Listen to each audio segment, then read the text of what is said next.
बहुत मेहनत का काम है। काश मेरे पास मेरा डो मिक्सर और टोस्टर होता। अगर ये मशीनें होती तो मुझे खुद हाथ से कुछ नहीं करना पड़ता। शाओलियू, फ्राइड चिकन के लिए आंच थोड़ी धीमी कर दो। और सुनो, ये डालना मत भूलना, मेरा बनाया हुआ खास फ्राइड चिकन पाउडर।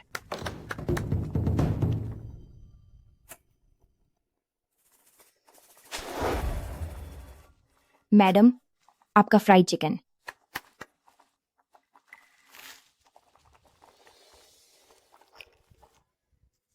असली स्वाद तो यही है।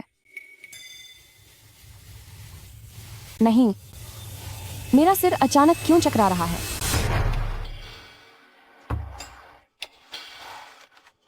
सॉन्ग मेपो, मैंने सुना है कि गुबर्नटोर ली करीब 40-50 साल के हैं। मैडम की वहाँ शादी करना कहीं इसलिए तो नहीं? वजह चाहे जो भी हो, कुल मिलाकर मैडम की शादी से नुकसान नहीं होगा। उन्होंने युन परिवार को काफी कुछ दिया है। यह युन परिवार अपनी ही बेटी का सौदा कर रहे हैं और बातें इतनी बड़ी बड़ी कर रहे हैं। मैं एक सुपरस्टार बनने वाली हूँ। इन लोगों के साथ फालतू में वक्त जाया नहीं कर सकती। उस बूढ़े की जान बचाने के लिए शादी?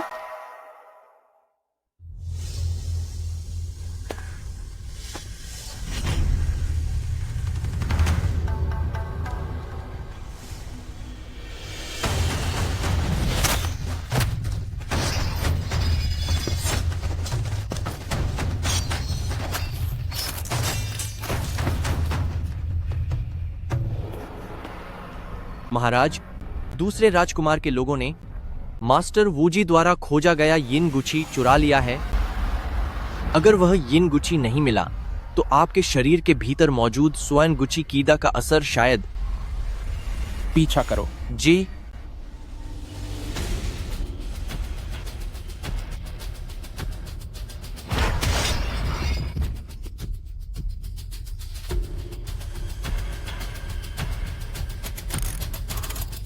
महाराज, यिन गुची यहाँ है।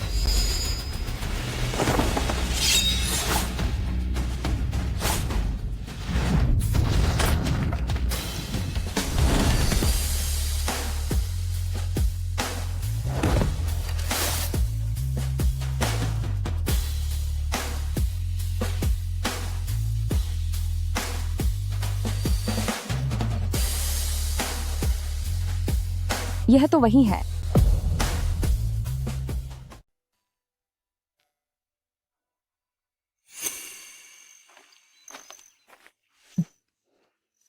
शाओ जिन, मैंने कहा था ना कि मेरे साथ एक्टिंग क्लास में आने की जरूरत नहीं है।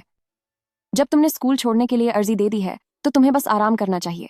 अपनी सेहत सुधारना ही तुम्हारी पहली प्राथमिकता होनी चाहिए। अगर थक गए हो तो थोड़ी देर सो जाओ। मैं थका नहीं हूँ। 3, 2। ठीक है, ठीक है। बीवी की बात मानने से ही जिंदगी लंबी होती है। वैसे मेरी पहली प्राथमिकता तुम्हें थोड़ी और देर देखते रहना है। बस थोड़ी और देर।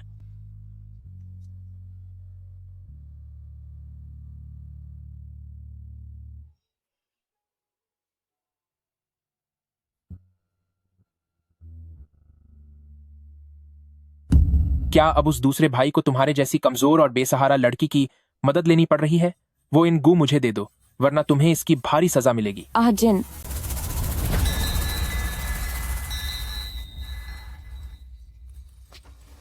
वह इनगू की होस्ट बन चुकी है। यह इनगू होस्ट होने का क्या मतलब है?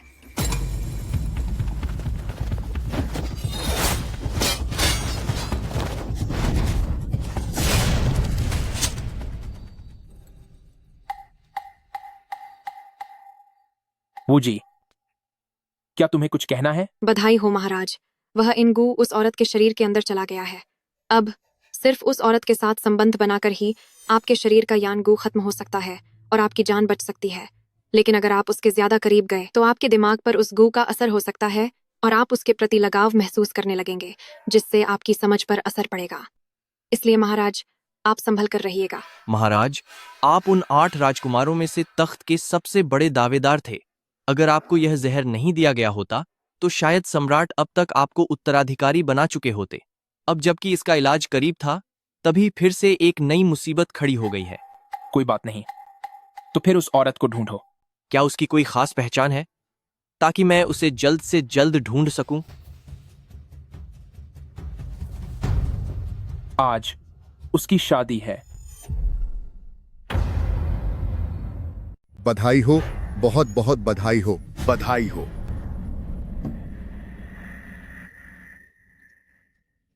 डिंगबेई के राजकुमार, आज सूरज कहां से निकला है जो आप यहां आए?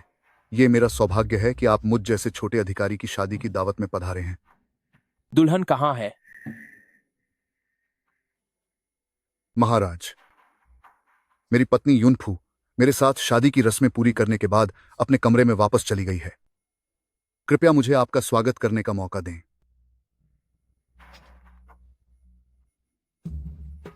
$1,000, $2,000। मैं तो मालामाल हो गई, अमीर बन गई। मेरे पति, आप मेरा इंतजार करना, मैं बस अभी आपके पास आती हूँ।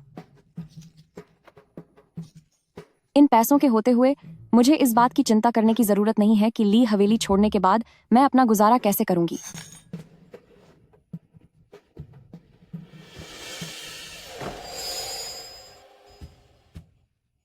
तुम यहाँ कैसे आए? वह सच में मुझे भूल गया है।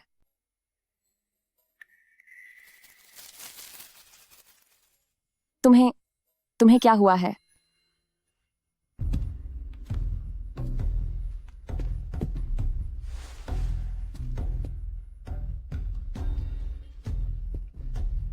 अब सिर्फ उस औरत के साथ संबंध बनाना ही आपके शरीर के अंदर के जहर को खत्म कर सकता है और आपको एक लंबी उम्र दे सकता है। लेकिन जैसे ही आप उस औरत के बहुत करीब जाएंगे तो शायद आपकी दिमागी हालत उस कीड़े के असर में आ जाएगी।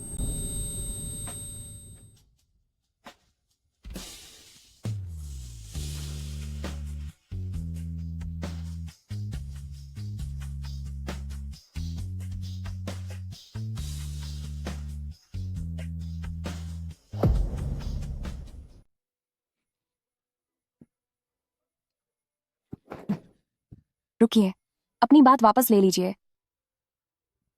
1 मिनट रुकिए, हमें बैठकर आराम से बात करनी चाहिए।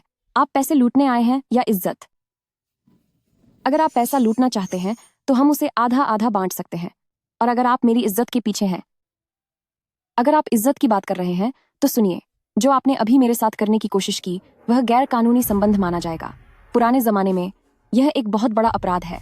आपको पूरे रस्मो रिवाजे के साथ और बड़ी बारात लेकर मुझसे सम्मान के साथ शादी करनी होगी। अगर आप इसके लिए तैयार नहीं हैं तो मैं भले ही उसे मैं याद नहीं हूं, लेकिन वह वाकई में मुझे खत्म तो नहीं कर देगा ना? मैं बस ठीक है।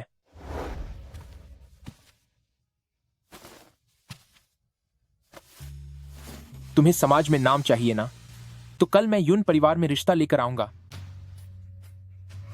और तुम्हें पूरी शान और शौकत के साथ ब्याह कर ले जाऊंगा। तो फिर जल्दी आना। वैसे आप किस हैसियत से रिश्ता भेजेंगे? मेरे घरवाले बस मुझे इस्तेमाल करके तैशु को खुश करना चाहते हैं। वे इतनी आसानी से नहीं मानेंगे। कल जब मैं रिश्ता लेकर आऊंगा तब तुम्हें अपने आप पता चल जाएगा कि मैं कौन हूं।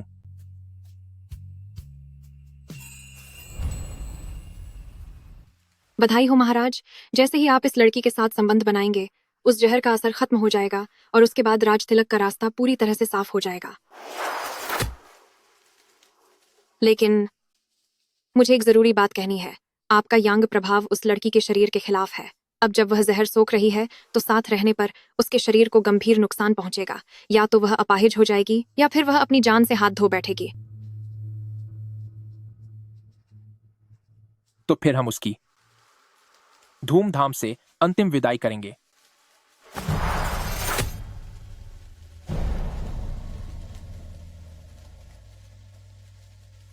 जान जाएगी या अपाहिज होगी, चूंकि वह अब मेरी डिंगबेई की राजकुमारी है, मैं उसे बचाने के लिए दुनिया की सबसे अच्छी दवा ढूंढूंगा। महाराज, किसी की जान बचाना सबसे नेक काम है। मैं अपनी तरफ से पूरी कोशिश करूंगा, मगर यह खतरा बहुत ज्यादा है। अगर स्थिति हाथ से निकल गई तो उम्मीद है आप अपने राज्य को ज्यादा महत्व देंगे।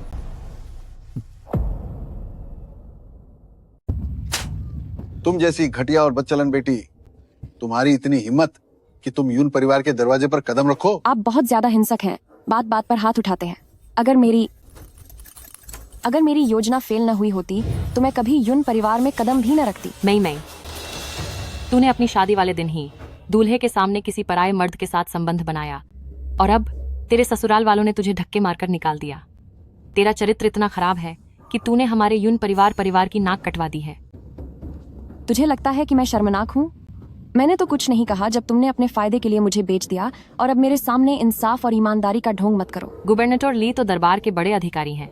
जब तूने ली परिवार में शादी की तो तेरी तो किस्मत ही चमक गई थी। इतनी अच्छी किस्मत पाकर भला किसे ऐतराज होगा? यह किस्मत तुझे ही मुबारक। क्या तुझे चाहिए? तू अभी के अभी ली परिवार वापस चली जा और उनसे अपनी गलतियों की माफी मांग। मैं नहीं जाऊंगी। मैं सच बता दूं कि आज मैं यहाँ उस आदमी का इंतजार करने आई हूँ जिससे मैं प्यार करती हूँ, ताकि वह यून परिवार आकर मेरा हाथ मांग सके। तुम्हें इंतजार करना है तो करो, नहीं तो चुपचाप यहाँ से जाओ। वह अभी तक आया क्यों नहीं? अब सिर्फ वही मुझे इस यून परिवार के चंगुल से निकाल सकता है।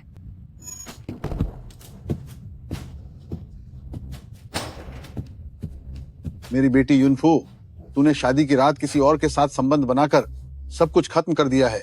यह हमारे खानदान की बेइज्जती है। हमारे यून परिवार के नियमों के अनुसार तुझे तालाब में डुबाकर सजा दी जाएगी, ताकि और कोई ऐसा करने की हिम्मत न करे। क्या आप सच कह रहे हैं? मेरी बात सुनिए। उसने वादा किया था कि वह आज हाथ मांगने जरूर आएगा, और जब वह आएगा तब वह यून परिवार को सारी बातों का सम्मानजनक जवाब देगा। खामोश। वो एक मामूली सा बेसहारा इंसान मेरे घर यून परिवार में तेरा हाथ मांगने की हिम्मत करेगा? तुझे क्या लगता है कि कोई भी ऐरा गैरा यून परिवार का दामाद बन सकता है? तुझे पता भी है कि तेरे जीजा अदालत के 5वें दर्जे के अधिकारी हैं। वह सरकार में सेवा करते हैं, उनकी बहुत पहुंच है, और वह सबसे ताकतवर डिग्बई के राजकुमार के खास आदमी हैं। बिल्कुल सही। मैं नहीं चाहता कि इस चरित्रहीन औरत की वजह से हमारी 26 डिग्बई के राजकुमार की नजरों में खराब हो और हमारा भविष्य बर्बाद हो जाए। पिताजी, जल्दी से इस कलंकिनी को सबक सिखाएं और खत्म कर दें। हाथ छोड़ो, मुझे फंसाया जा रहा है। मेरे पति, अगर तुम अभी नहीं आए तो ये लोग मुझे मार डालेंगे। मैं कह रही हूँ, मेरे होने वाले पति बहुत खतरनाक हैं। अगर तुमने मुझे चोट पहुंचाने की हिम्मत की तो वह तुम्हें कभी नहीं छोड़ेंगे। तुझे अभी भी उस आदमी की फिक्र है। देखता हूं इसे छूने की हिम्मत कौन करता है।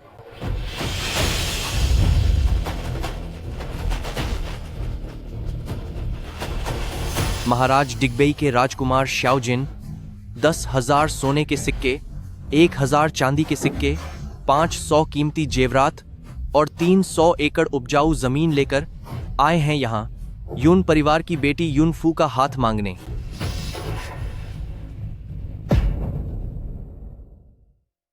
वह 8वें राजकुमार हैं, डिग्बई के राजकुमार श्याओजिन। क्या वह पूरे शहर की महिलाओं के सपनों के राजकुमार हैं? सबसे शक्तिशाली राजकुमार, डिग्बई के राजकुमार। मुझे नहीं पता था कि राजकुमार डिग्बई के राजकुमार यहाँ पधारेंगे। मैं आपका स्वागत करने में विफल रहा, कृपया मुझे क्षमा करें। वह सच में डिग्बई के राजकुमार हैं। तुम लोगों की हिम्मत कैसे हुई मेरी पत्नी के साथ बदतमीजी करने की? पत्नी? क्या आप सच में 8वें राजकुमार हैं? वही जिनके बारे में सब कहते हैं, डिग्बई के राजकुमार श्याओजिन। सब कहते हैं कि राजकुमार डिग्बई के राजकुमार बहुत ही संयमित स्वभाव के हैं। उनके महल में एक भी रखैल नहीं है। फिर उन्हें अचानक यूनफू जैसी घटिया लड़की पसंद कैसे आ गई? और राजकुमार डिग्बई के राजकुमार ही सिंहासन के असली उत्तराधिकारी हैं। तो क्या भविष्य में यूनफू महारानी बन जाएगी? महारानी बनूंगी? क्या यह सच है? महारानी बनने का मेरा अभिनय का सपना यहाँ सच हो गया। मैं आज यहाँ तुम्हारे यून परिवार को उपहार देने और यूनफू से शादी करने आया था, पर तुमने उसका अपमान करने की जुर्रत की, मेरी पत्नी का अपमान करने की। इसकी तुम्हें क्या सजा मिलनी चाहिए? हमें माफ कर दी। जान की भीख मांग। राजकुमार, दया कीजिए। महाराज, मुझे माफ कर दें। मुझ गरीब को पता नहीं था कि आप इसे अपनी मुख्य रानी बनाना चाहते हैं। राजकुमार, हमसे गलती हो गई। हमें आपकी पत्नी का अपमान नहीं करना चाहिए था। जाओलिन, इन सबको यहाँ से बाहर निकालो और कड़ी सजा दो। महाराज, माफ कर दें हुजूर, मुझ पर दया करें। आफू, मैं तुमसे मिन्नत करता हूँ, अपने पिता के लिए सिफारिश कर दो। राजकुमार, आखिर वे मेरे परिवार वाले हैं। खून का रिश्ता है। मैं विनती करती हूँ कि उन्हें छोड़ दीजिए।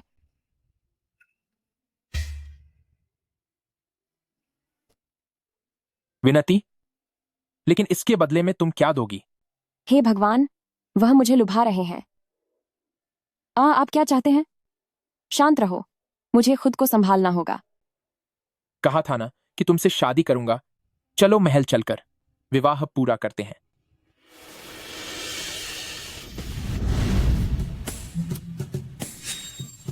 बदले में मैं क्या दूं?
शाओ जिन, सूट तुम पर बहुत जंच रहा है।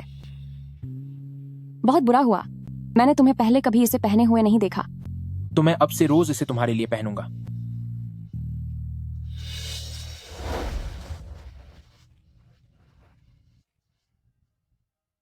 कैसा लगा? क्या ड्रेस अच्छी लग रही है? बहुत अच्छी है। तो फिर मैं भी रोज इसे तुम्हारे लिए पहनूंगी। तुम ये क्या बकवास कर रही हो? मैं सच कह रही हूं।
वे सब कहते हैं कि डिंगबेई के महाराज बेहद शक्तिशाली हैं।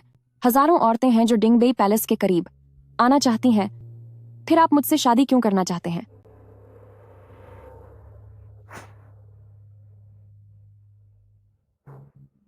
महाराज, इस जहर के असर को खत्म करने के लिए बस उनके साथ एक रात बिताना ही काफी होता। तो फिर उन्हें अपनी पत्नी बनाने की क्या जरूरत थी? महाराज, क्या आपके मन में उनके लिए कोई और ही भावनाएं हैं? ये जरूर उस जहरीले कीड़े का असर है, वरना मैं एक आम लड़की के बारे में ऐसा कैसे सोच सकता हूं? ये सब बेकार की बातें हैं। अगर वैसा ही हुआ जैसा तुमने कहा था और काम होने के बाद वो इस वजह से किसी कमी का शिकार हो गई, तो वो मासूम लड़की जिसने अपनी इज्जत खो दी होगी, वो खुद को कैसे संभालेगी? अगर वो हमें छोड़कर चली भी गई तो डिंगबेई की राजकुमारी का दर्जा उसके बाद भी उसके मान सम्मान की रक्षा करेगा। कुल मिलाकर इसमें मेरी गलती पहले थी और यह सब बस उसकी भरपाई करने के लिए मेरा एक छोटा सा तरीका है। क्योंकि बधाई हो 8वें भाई और तुम्हारी दुल्हन को। तुम्हें तुम्हारी शादी मुबारक हो। ये क्या है? शायद तुम ये बात नहीं जानती, मेरा ये 8वां भाई ये अपनी उम्र के 30 साल पूरे नहीं कर पाएगा। तुम इससे शादी करके इसकी तकदीर नहीं बदल रही, बल्कि मौत के घाट साथ जाने की तैयारी कर रही हो। मिस, क्या आप मरीज श्याओ जिन के परिवार से हैं? जी हाँ। मरीज की हालत कुछ ठीक नहीं लग रही। अगर अच्छे से इलाज किया भी जाए तो भी इस साल के बाद उनका रहना मुश्किल है। आप ये क्या कह रहे हैं?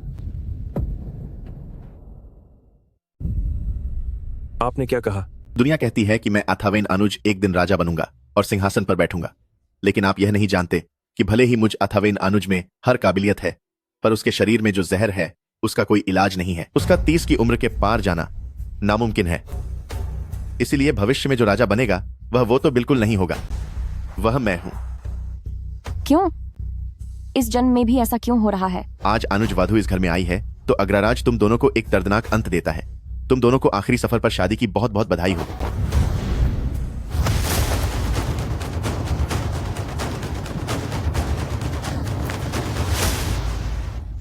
शाओजिन, महाराज, शाओजिन, बुरा हुआ यह जहर ठीक इसी समय क्यों असर कर रहा है? एक इंसान जो जाने वाला है उसे शादी करने की क्या जरूरत है? इतनी सुंदर लड़की को बर्बाद करना ठीक नहीं। मुझ अथावेन अनुज को पता है कि जहर उसकी हड्डियों तक पहुंच चुका है, उसका बचना नामुमकिन है। अगर तुम मुझसे शादी कर लो तो जब मैं सिंहासन पर बैठूंगा तो तुम पूरी दुनिया की मलिका होगी। क्या तुम सही रास्ता चुनना चाहोगी?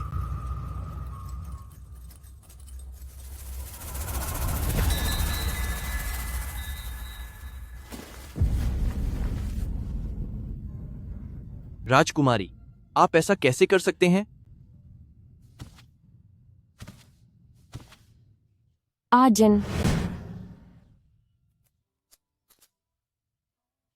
आजिन, क्या तुम तैयार हो इसी वक्त मुझसे निकाह करने के लिए? इस पल से, चाहे गरीबी हो या अमीरी, अच्छा वक्त हो या बुरा, तंदुरुस्ती हो या बीमारी, हम अपना बाकी जीवन एक साथ बिताएंगे जब तक हम अलग न हो जाएं। मुझे मंजूर है।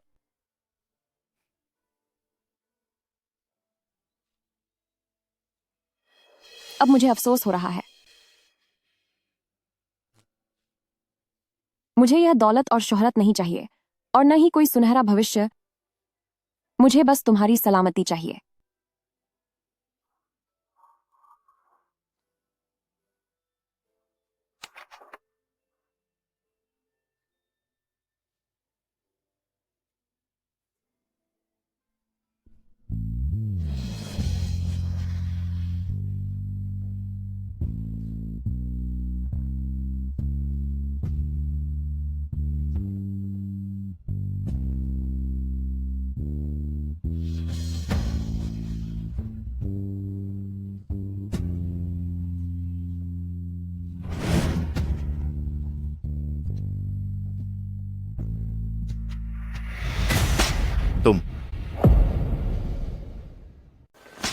तुम आसमान और धरती गवाह हैं। मैं युनफू शाओजिन से शादी करती हूँ। आज का यह वादा जीवन भर के लिए है। अब मेरी बात ध्यान से सुन लो। मैं युनफू शाओजिन की पूरी रस्मों रिवाज के साथ ब्याही गई पत्नी हूँ। शादी की रस्में पूरी हो चुकी हैं। अब मेरी पूरी जिंदगी सिर्फ उनकी होकर रहेगी। और तुमने जो एक एक लफ्ज कहा, तुम्हारी कही हर बात की, मुझ युनफू को कोई परवाह नहीं है। ओह घटिया औरत, इतनी धन दौलत मिल रही थी फिर भी नहीं चाहिए। तू एहसान मानना नहीं जानती। मैंने सुना है कि दूसरे राजकुमार ने सिंहासन हथियाने के लिए हर घटिया चाल चली है। अफसरों को रिश्वत दी और लोगों पर जुल्म किया, जिससे जनता का जीना मुहाल हो गया। जबकि शाओजिन बीमार होने के बावजूद हमेशा से बुद्धिमान और कुशल शासक रहे हैं। तुम्हारे जैसे लालची और निकम्मे राजकुमार की भला क्या औकात है कि तुम उनसे अपनी तुलना कर सको? तू खत्म होना चाहती है।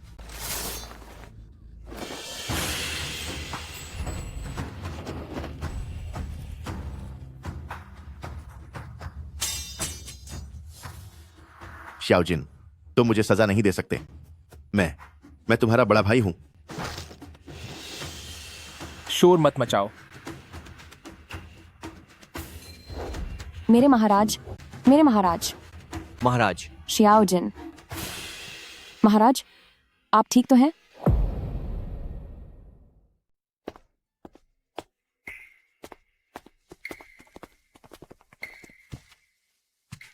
आप कहाँ जा रहे हैं? क्या आप मुझे अपने साथ ले जा सकते हैं? महाराज के अंदर का जहर बहुत तेजी से फैल रहा है। हालत बहुत गंभीर है। उन्हें आराम करने के लिए मंदिर जाने की जरूरत है। शायद उन्हें महल वापस आने में कुछ दिन लगेंगे। यह चिकन सूप मैंने अभी बनाया है। ये मेरी खास रेसिपी वाला सूप है। ये ताकत देता है। इसे अपने साथ ले जाइए। राजकुमारी, सड़क पर ऐसी चीजें ले जाना मुसीबत का काम है। वैसे भी राजधानी में हर जगह चिकन सूप मिल ही जाता है।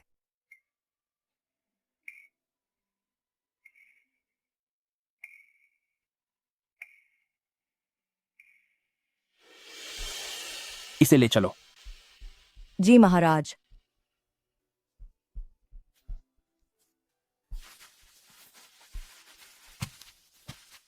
नैनी, सब कह रहे हैं कि महाराज को किसी जहर ने जकड़ लिया है। क्या इसका कोई इलाज है? राजकुमारी, आप शायद नहीं जानती, महाराज ने अपना जीवन बचाने और इलाज के लिए ही आपसे शादी की है, इसका क्या मतलब है? क्योंकि आप ही उस जहर को खत्म करने का जरिया हैं। ग्रैंड मास्टर ने कहा है कि जब तक आप दोनों करीब नहीं आते तब तक महाराज का जहर दूर नहीं होगा।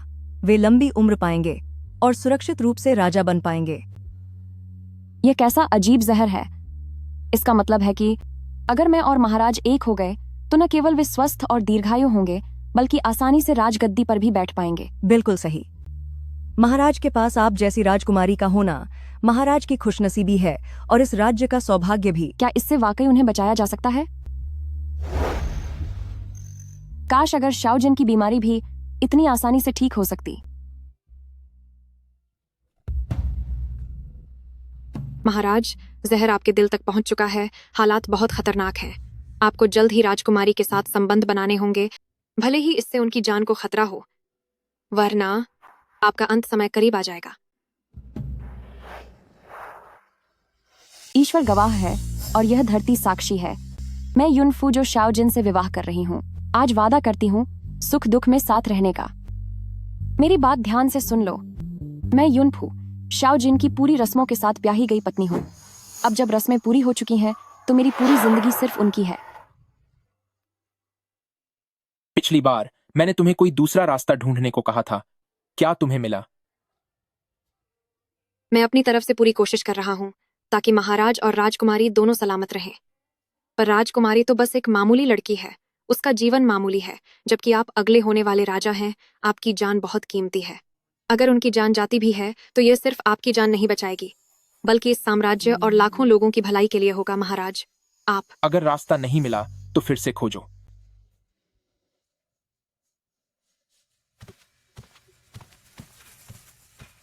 कुछ दिनों से वह दुखी दिख रही है। खजाने से कुछ अच्छे जेवर निकालो, उसे ऐसी चीजें हमेशा से पसंद हैं। मगर खजाने में सोने और चांदी की बहुत सी चीजें हैं। हमें कुछ बेहतरीन चीजें चुननी होंगी। खजाने में कुछ बेहतरीन चीजें चुननी होंगी। आपको किस तरह का डिजाइन चाहिए? उसे खुद चुनने दो। बस वही लाओ जो उसे पसंद हो।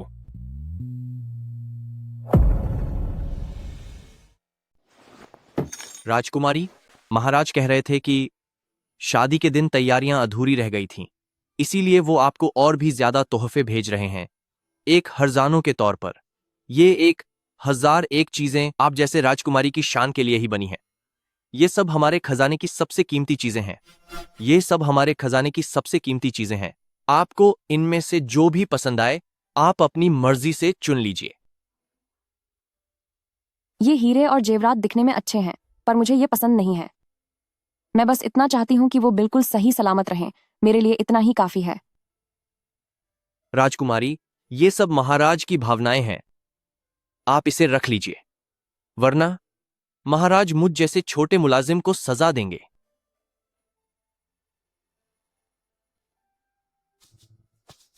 अगर उस वक्त हमारे पास इतने पैसे होते तो उन्हें मेरे साथ उस गंदी और अंधेरी कोठरी में नहीं रहना पड़ता।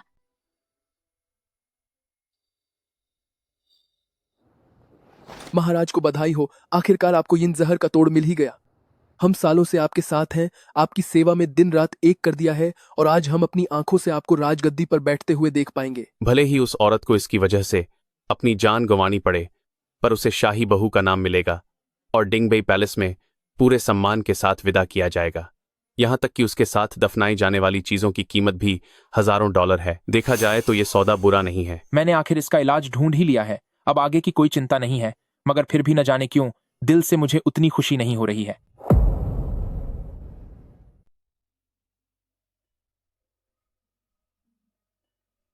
कहते हैं कि डिंगबेई पैलेस की सफेद चमेली राजधानी में बहुत मशहूर है। अफसोस कि ज्यादातर लोग इतने खुशकिस्मत नहीं हैं कि उसे देख सकें। अफवाह है कि फूलों के पेड़ से मन्नत मांगने पर आप अपने पसंदीदा व्यक्ति के लिए सुख और समृद्धि मांग सकते हैं। दीदी, आप अभी क्या मन्नत मांग रही थी? नहीं, यह सही नहीं है। यह तो बहुत ही फीकी प्रार्थना है।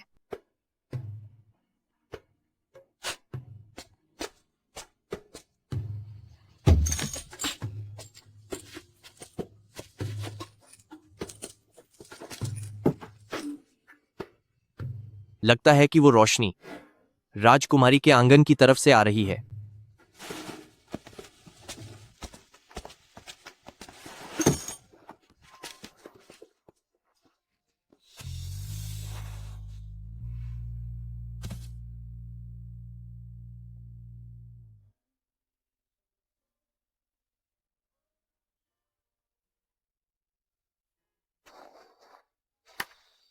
काश भगवान मेरी बात सुने और इस जन्म में श्याओ जिन की लंबी उम्र और अच्छी सेहत की रक्षा करें। हे ईश्वर, आपकी यह दासी युनफू आपसे एक विनती करती है।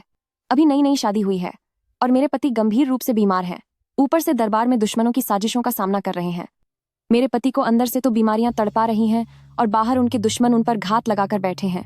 मेरा मन बहुत घबराया हुआ है, पर मैं उनकी मदद करने के काबिल नहीं हूँ। इसलिए मैं यहाँ $10,000 का चढ़ावा अर्पण करती हूँ और भगवान से प्रार्थना करती हूँ।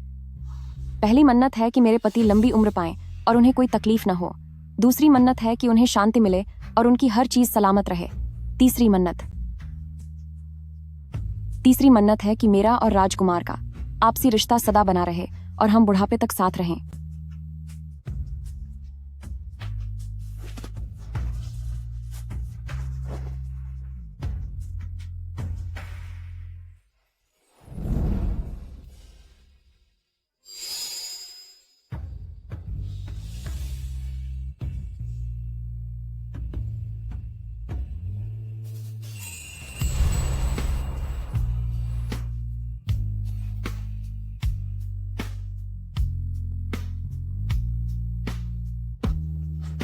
राजकुमार, यह मेरी नाकामी है कि मैं कोई बेहतर रास्ता नहीं ढूंढ सका। लेकिन राजकुमार, महाराज का समय अब समाप्त होने वाला है और दूसरे राजकुमारों ने शहर के बाहर पहले से ही सेना तैयार कर रखी है। अगर आपने अपनी पत्नी के साथ वक्त बिताकर जहर का इलाज नहीं किया तो मुझे डर है कि आपका सिंहासन पर बैठना मुश्किल हो जाएगा। मैं जानता हूँ। राजकुमार, महान कार्यों को करने के लिए छोटी बातों की परवाह नहीं की जाती। आप हमेशा से ही कई फैसले लेने के लिए जाने जाते हैं, तो फिर इस मामूली लगाव के लिए आप अपनी जान को खतरे में क्यों डाल रहे हैं? राजकुमार, आपने हम सब भाइयों के साथ 10 सालों तक काछा संघर्ष किया है, अनगिनत खतरों को झेला है और अब आखिरकार हमारी मेहनत सफल होने वाली है। न केवल हमें जीवन रक्षक इलाज मिलने वाला है, बल्कि आप पूरे हक के साथ सिंहासन पर बैठने वाले हैं। राजकुमार, सिर्फ एक औरत की खातिर अपनी 10 सालों की मेहनत को बर्बाद मत होने दीजिए। राजकुमार, हम सब ने 10 साल तक अपनी जान दांव पर लगाकर आपका साथ दिया है, सिर्फ इसलिए कि हम आपको सम्राट बनते देख सकें। अब क्या आप सिर्फ एक औरत के लिए इतने कमजोर पा रहे हैं? महाराज के बाकी सब बेटे बेहद भ्रष्ट और चालाक हैं। अगर यह साम्राज्य किसी और के हाथों में गया तो हर जगह अराजकता फैल जाएगी और प्रजा की जिंदगी तबाह हो जाएगी। अगर आप नहीं माने तो मैं अपनी जान दे दूंगा, पर विनती है कि राजकुमार बड़े लक्ष्य पर ध्यान दें। हम अपनी जान देने को तैयार हैं, लेकिन आप देश के बारे में पहले सोचिए।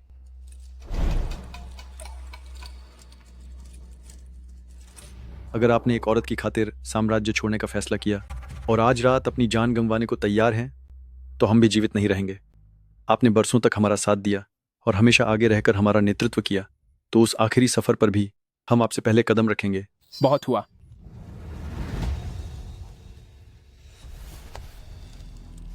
ठीक है, ठीक है।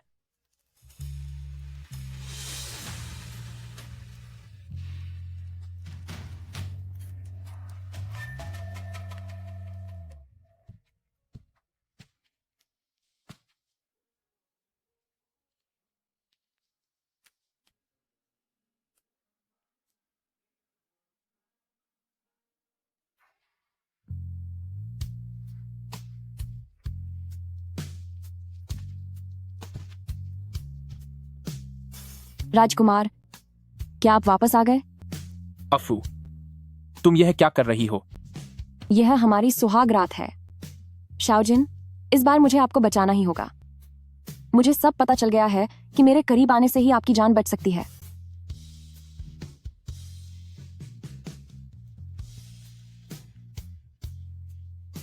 जिन,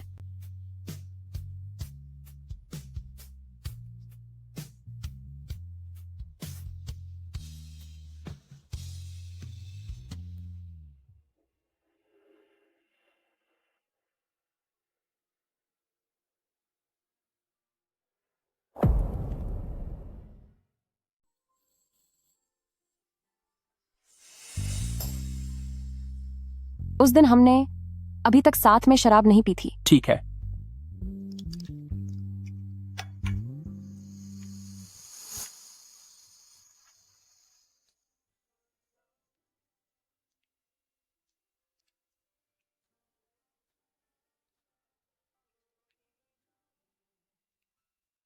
उनके चले जाने से न केवल आपकी जान बचेगी, बल्कि यह राज्य की सुरक्षा और प्रजा के लिए भी है राजकुमार। एक ही प्याले से शराब पीना जीवन भर का गहरा प्रेम है, हर सुख दुख में साथ और हमेशा के लिए एक दूजे के।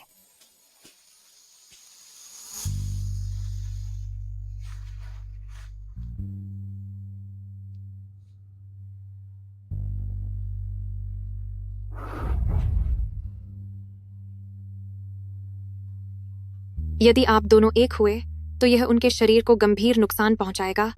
वह या तो अपंग हो जाएंगी या फिर उन्हें अपनी जान से हाथ धोना पड़ेगा। मैं युनफू इस शाओजिन की पूरी रस्मों रिवाजों के साथ ब्याही गई पत्नी हूँ। जब रस्में पूरी हो गई हैं तो अब पूरी जिंदगी मैं बस उन्हीं की हूँ।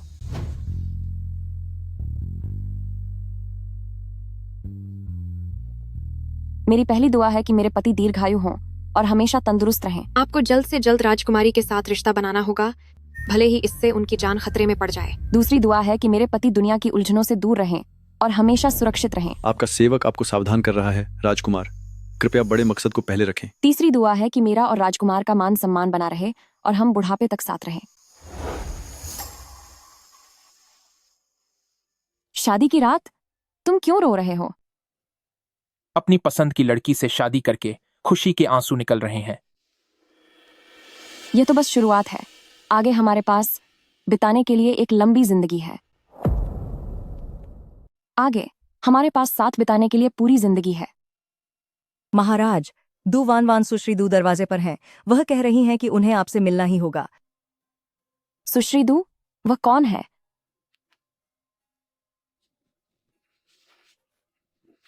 शाओजिन, आज रात हमारी शादी की पहली रात है। किसी और दिन देखेंगे। आज रात मुझे अचानक थोड़ा अस्वस्थ महसूस हो रहा है।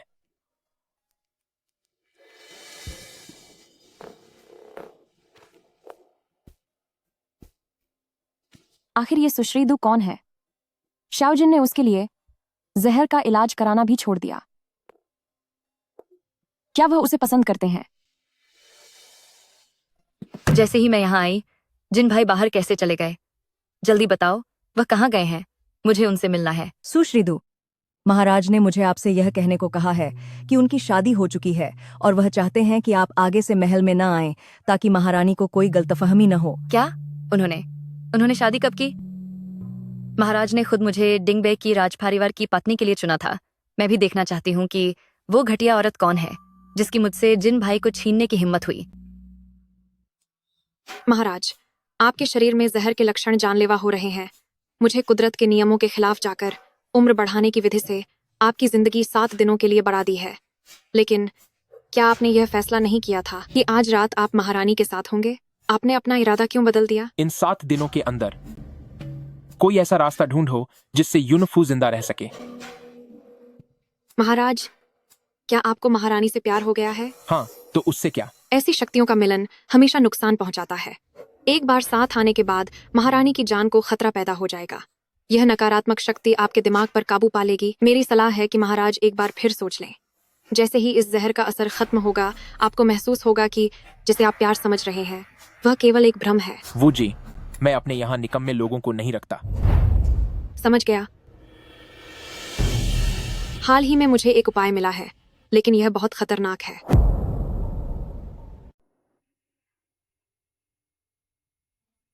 सुना है कल रात महाराज बिना सुहागरात मनाए ही चले गए और पूरी रात नहीं लौटे। बिस्तर पर तो पवित्रता का एक भी निशान नहीं है। लगता है यह सच ही है।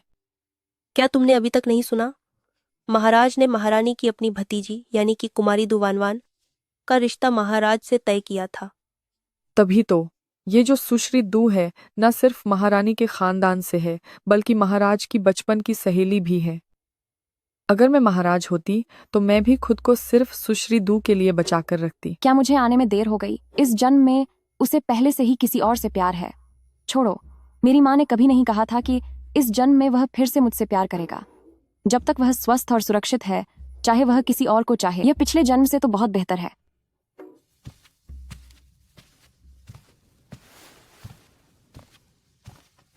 तुम वापस आ गए?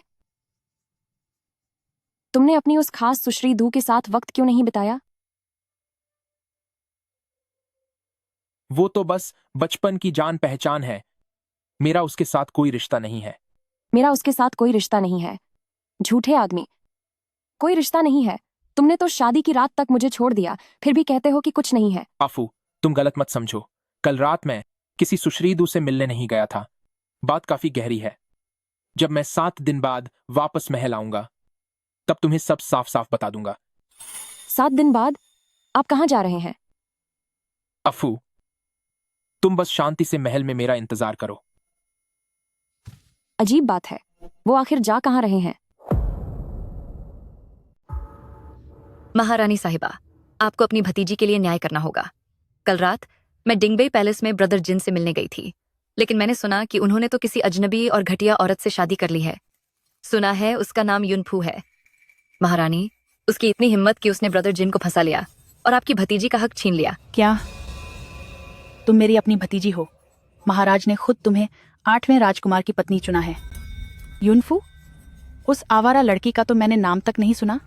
उसकी इतनी मजाल कि वह तुम्हें नीचा दिखाए। नपुंसक चांग।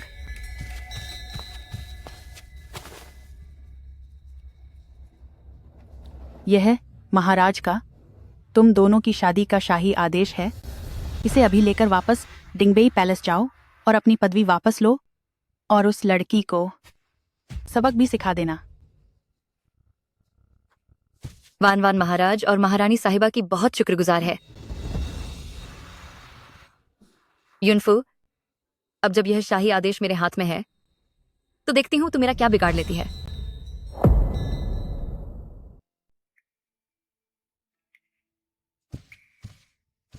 महाराज, ये हुइटियन स्नो लोटस के बीज हैं। प्राचीन किताबों के अनुसार यह हुइटियन स्नो लोटस आत्मा और प्राणों को स्थिर करने की अद्भुत शक्ति रखता है। अगर संबंध बनाने से पहले रानी साहिबा इसका सेवन कर लें, तो वे सुरक्षित रहेंगी।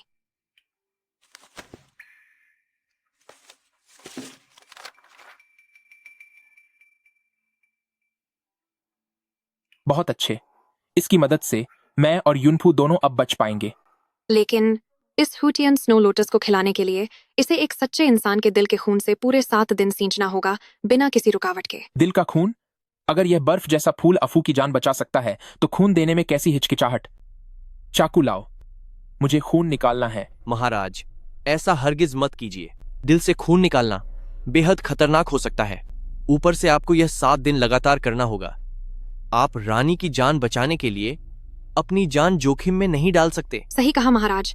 भले ही आप खून से इन हुटियन स्नो लोटस बीजों को सींचने के लिए तैयार हों, लेकिन 7 दिन बाद यह खिलेगा या नहीं, यह कुर्बानी देने वाले की नीयत और किस्मत पर निर्भर करता है।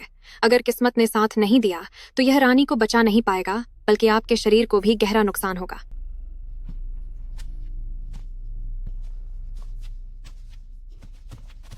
महाराज, युवराज घोषित होने का समय नजदीक आ गया है। अगर खून निकालने में कुछ गलत हुआ, तो आपकी पिछले 10 सालों की कड़ी मेहनत और कामयाबी सब मिट्टी में मिल जाएगी। तुम लोग मेरे साथ 10 सालों से मुश्किल वक्त में रहे हो। तुम लोगों को बेहतर समझना चाहिए कि जीत का रास्ता इतना आसान नहीं होता। अगर मैं शाओजिन इस मुकाम के लिए बना हूं, तो इस बार भी किस्मत मेरे साथ ही खड़ी होगी। मैंने अपना फैसला कर लिया है। मेरी तलवार लाओ।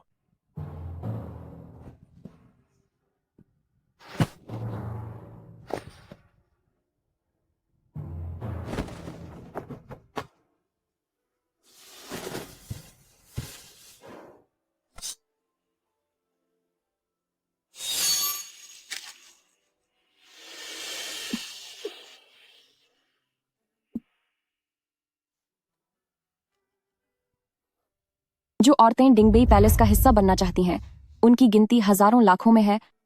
फिर आप मुझसे शादी क्यों करना चाहते हैं?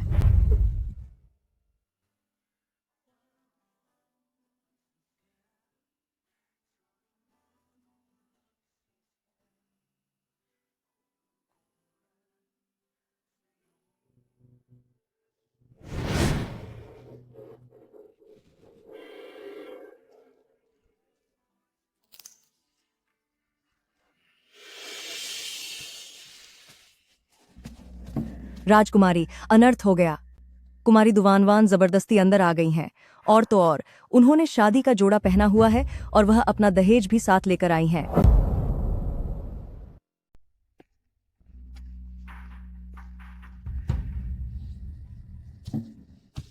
क्या तुम ही दुवानवान हो?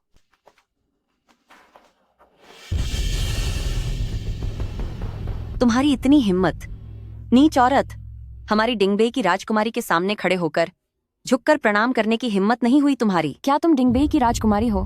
तो फिर मैं कौन हूं?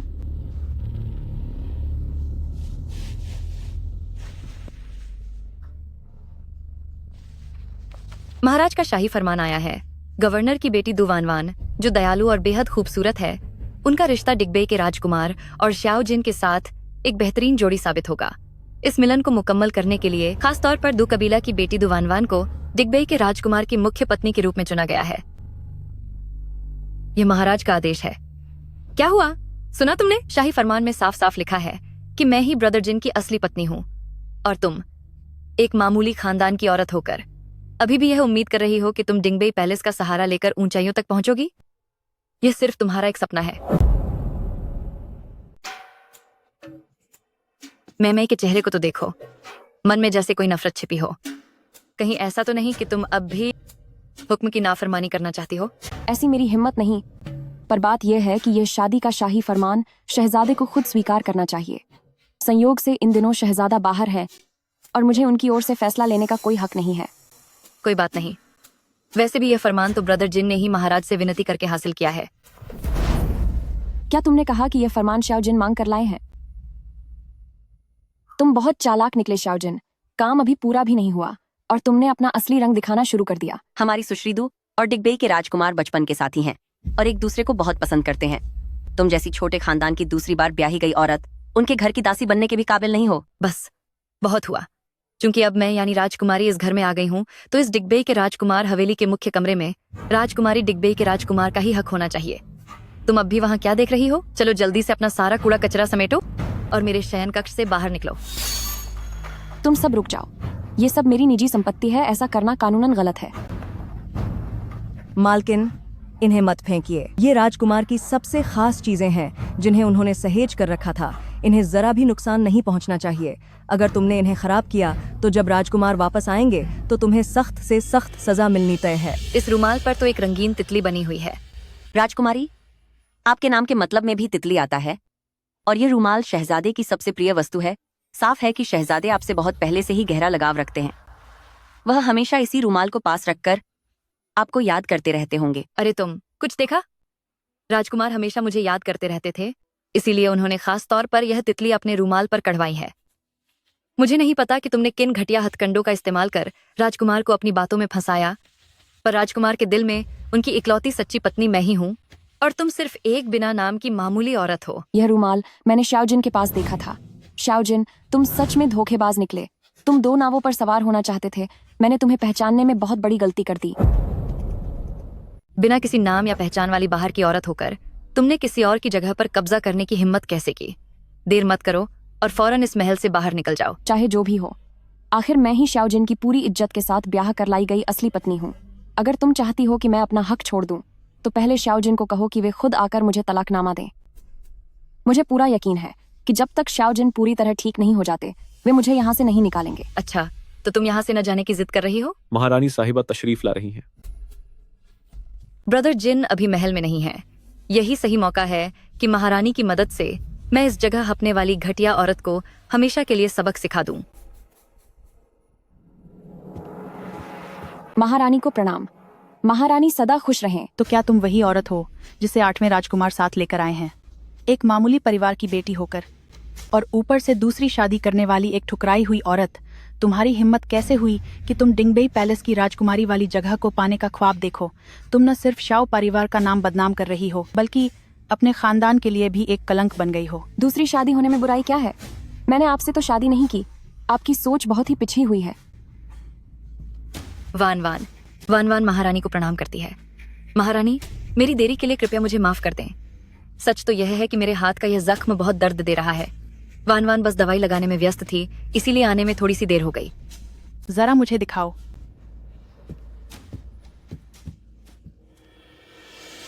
वान वान, तुम्हारा हाथ इतना ज्यादा कैसे जल गया? महारानी, बेहतर होगा कि आप इस बारे में न पूछें। बस यूं समझ लीजिए कि वान वान को उसके किए की सजा मिल गई। जब मैं यहाँ मौजूद हूँ तो भला किसी की तुम्हें चोट पहुँचाने की हिम्मत कैसे हुई? जल्दी बताओ। ये सब युनफू ने किया है। उन्हें महाराज के फैसले से चिढ़ है। वे मुझसे बहुत नफरत करती हैं और इसीलिए उन्होंने जला दी वह चीज जो राजकुमार ने मुझे प्यार की निशानी के तौर पर दी थी। मुझे राजकुमार की उस निशानी के खोने का डर था, इसीलिए मैंने जबरदस्ती धधकते अंगारों से उसे निकाला और उसी वजह से मेरा यह हाल हो गया। तुम झूठ बोल रही हो।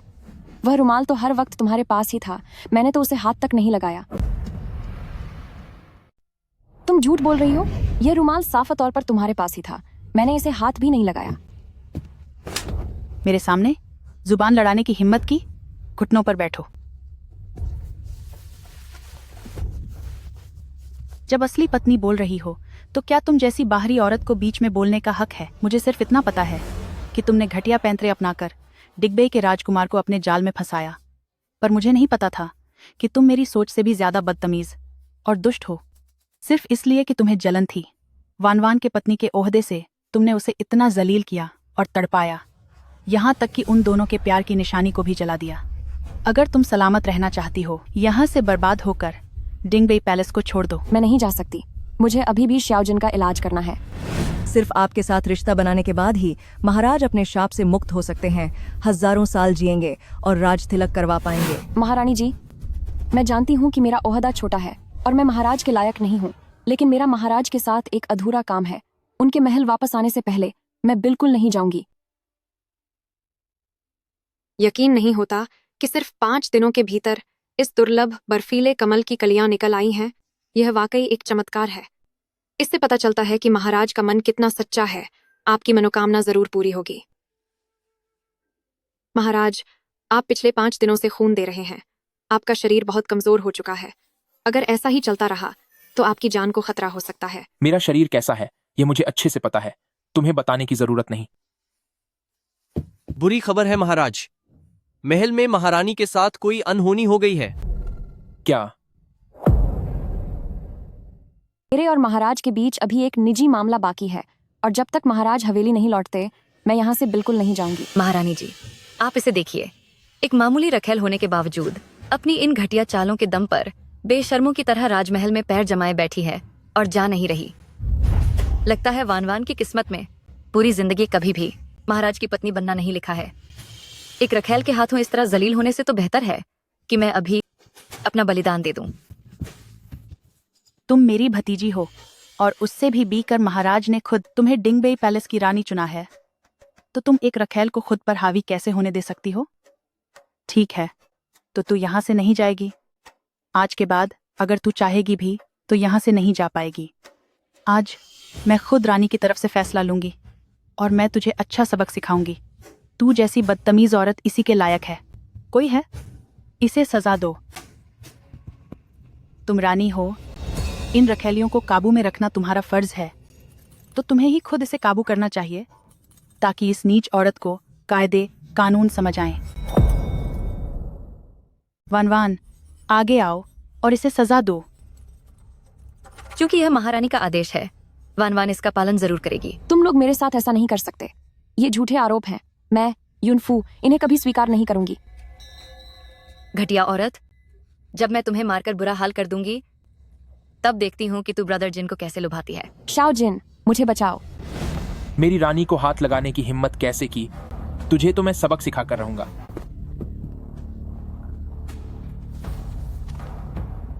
शाओ जिन, वानवान तो महाराज द्वारा तय की गई तुम्हारी मुख्य रानी है और वह सिर्फ एक ऐसी उपपत्नी है जिसे समाज में नहीं दिखाया जा सकता। तुम एक मामूली सी बाहर वाली के लिए अपनी मुख्य पत्नी को इस तरह अपमानित कर रहे हो। मुझे नहीं पता कि माँ, आपने ऐसी अफवाहें कहाँ से सुनी हैं कि अफू मेरी कोई बाहर वाली है। वह मेरी मुख्य पत्नी है। ब्रदर जिन, वानवान जानती है कि आप हमेशा से ही वानवान को चाहते थे। खुद ही देख लीजिए, यह रूमाल जो आप हमेशा अपने पास रखते हैं, यह वही रूमाल है जिस पर यह तितली कढ़ी हुई है। क्या यह मुझे याद करने के लिए नहीं है? अफसोस की बात सिर्फ यह है कि हमारे प्यार की यह निशानी इस कदर जल चुकी है। यह किसने जलाई? इसे किसने जलाया? वो। मैं एक बार फिर पूछ रहा हूँ, इसे किसने जलाया? ये युनफू ने किया है। साफ पता चल रहा है कि ये सब तुम्हारा नाटक है राजकुमार। हालांकि मुझे पता है कि मैं एक मामूली परिवार से हूँ और मुख्य पत्नी बनने के लायक नहीं हूँ, लेकिन मैं कभी भी ऐसा कुछ नहीं करूंगी कि किसी और के रिश्ते के बीच में आऊं। अगर आप बस एक बार कह दें तो मैं आपको कभी परेशान नहीं करूंगी। तुम्हें लगता है कि यह मेरा और सुश्री दू का प्यार का टोकन है? नहीं तो और क्या। ब्रदर जिन, आपका क्या मतलब है? लगता है तुम सच में बहुत जल्दी चीजें भूल जाती हो। यह हमारी पहली मुलाकात की निशानी है।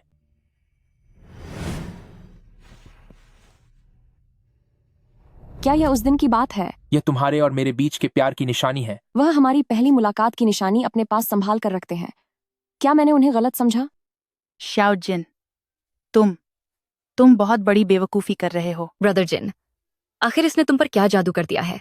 तुम मेरे साथ ऐसा कैसे कर सकते हो? यह मत समझना कि आज यहाँ रानी माँ मौजूद हैं तो मैं पुरानी बातों का लिहाज करके तुम्हारी हर बात मान लूंगा। सिर्फ वही मेरी कानूनी तौर पर ब्याही हुई पत्नी है। रही बात तुम्हारी, तो मुझे तुमसे कभी कोई लगाव नहीं रहा। यह सिर्फ तुम्हारा एक तरफा पागलपन था और तुम्हारी अपनी जिद थी जो तुम मेरे घर आकर मेरी पत्नी का अपमान करने की हिम्मत कर रही हो। महारानी, देखिए इसे। बदतमीजी बंद करो। मुझे नहीं पता कि इस औरत ने तुम्हें क्या पिला दिया है, लेकिन शादी का शाही आदेश यहाँ है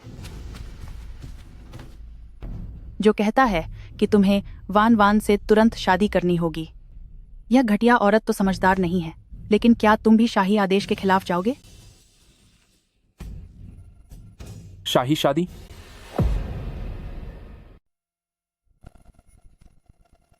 शादी का हुक्म? इसे ध्यान से देख लो। इसमें साफ साफ लिखा है कि तुम्हें अभी के अभी वान वान से शादी करनी होगी। मैं तुम्हें सलाह देती हूँ कि बेहतर होगा तुम जल्द ही इस मामूली और घटिया औरत को छोड़ दो। वान वान को अपनी मुख्य रानी बनाओ ताकि तुम्हें महाराज के गुस्से का सामना न करना पड़े। तुम्हारी हिम्मत कैसे हुई फेंकने की अपने पिता के शाही आदेश को? यह सरासर बगावत है। आप जल्दबाजी मत कीजिए, ये आखिर एक शाही आदेश है। पिताजी वाकई बुढ़ापे में बहक गए हैं। उन्होंने शाही आदेश में भी गलती कर दी। तो अब मैं माताजी आपसे विनती करता हूँ कि पिताजी को बता दें कि वो मेरे लिए एक नया शाही आदेश तैयार करें जिसमें युनफू को मेरी इकलौती मुख्य रानी घोषित किया जाए। ताउम्र के लिए मैं किसी और से शादी नहीं करूंगा। मैंने शाओ जिन को गलत समझा था। वो वाकई मेरे लिए इस हद तक जा सकते हैं। ठीक है, तुमने न केवल अपने पिता के आदेश को फेंक दिया, बल्कि तुम चाहते हो कि वो फिर से एक नया आदेश लिखें ताकि तुम्हारी इस घटिया औरत से शादी हो सके। तुम एक बिगड़ैल बेटे हो। क्या तुम विद्रोह करने की कोशिश कर रहे हो? खैर कोई बात नहीं। चूंकि पिताजी बूढ़े और बीमार हैं, इसलिए मैं उन्हें परेशान करना ठीक नहीं समझता। तो जब किसी दिन मैं राजा बनूंगा, तब मैं खुद युनफू के लिए शाही फरमान जारी करूंगा। हद हो गई, हद हो गई। सब कुछ नियंत्रण से बाहर जा रहा है। मैं आपकी महारानी यहाँ हूँ, और फिर भी तुम्हारी हिम्मत कैसे हुई इतनी बदतमीजी करने की और ऐसी बकवास करने की? महारानी, अभी आप महारानी हैं, लेकिन अफसोस कि पिताजी अब हमारे बीच ज्यादा समय तक नहीं रहने वाले। जब वह समय आएगा तब आप महारानी नहीं रहेंगी, है ना? वह होगी।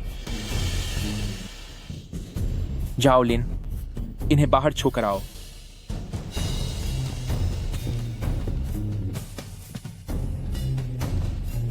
चलिए यहां से, सुश्रीदू, महारानी और महारानी।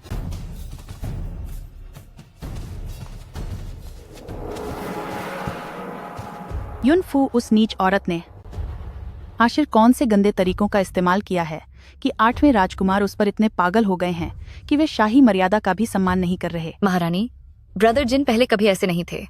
उनकी पसंद इतनी ऊंची थी कि वे भला युनफू जैसी एक मामूली और दूसरी शादी करने वाली औरत को क्यों चुनेंगे? महारानी, इसमें जरूर कोई ना कोई गंदी साजिश छिपी है। नपुंसक जांग, जी हूर। तुम जाकर गहराई से पता लगाओ कि इस युनफू नाम की औरत का असली वजूद क्या है। जी, बहुत अच्छा। C4।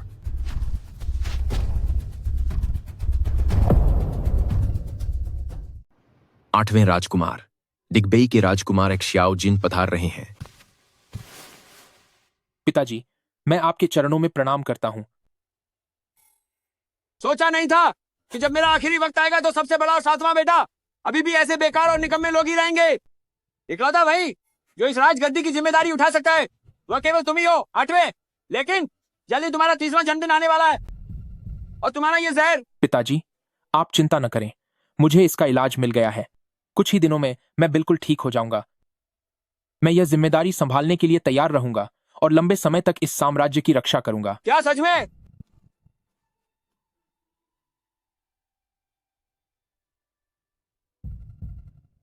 खैर जो भी हो, मेरे पास अब वक्त बहुत कम है। आज मैं ये गुप्त आदेश लिखता हूँ और तुम्हें अपना वारिस चुनता हूँ। अगर तुम अपनी 30 साल की उम्र पार कर लेते हो तभी यह आदेश लागू होगा, लेकिन अगर तुम 30 साल की उम्र पार नहीं कर पाए तो यह राज सिंहासन किसी और राजकुमार को सौंपना पड़ेगा। मैं समझ गया। मैं आपके विश्वास को कभी ठेस नहीं पहुंचाऊंगा।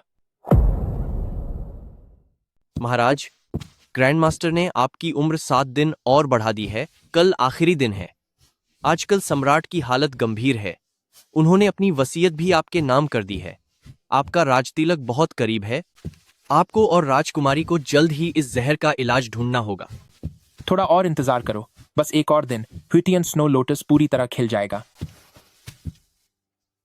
मैं हर हाल में अफू को अपने साथ जीवित रखूंगा।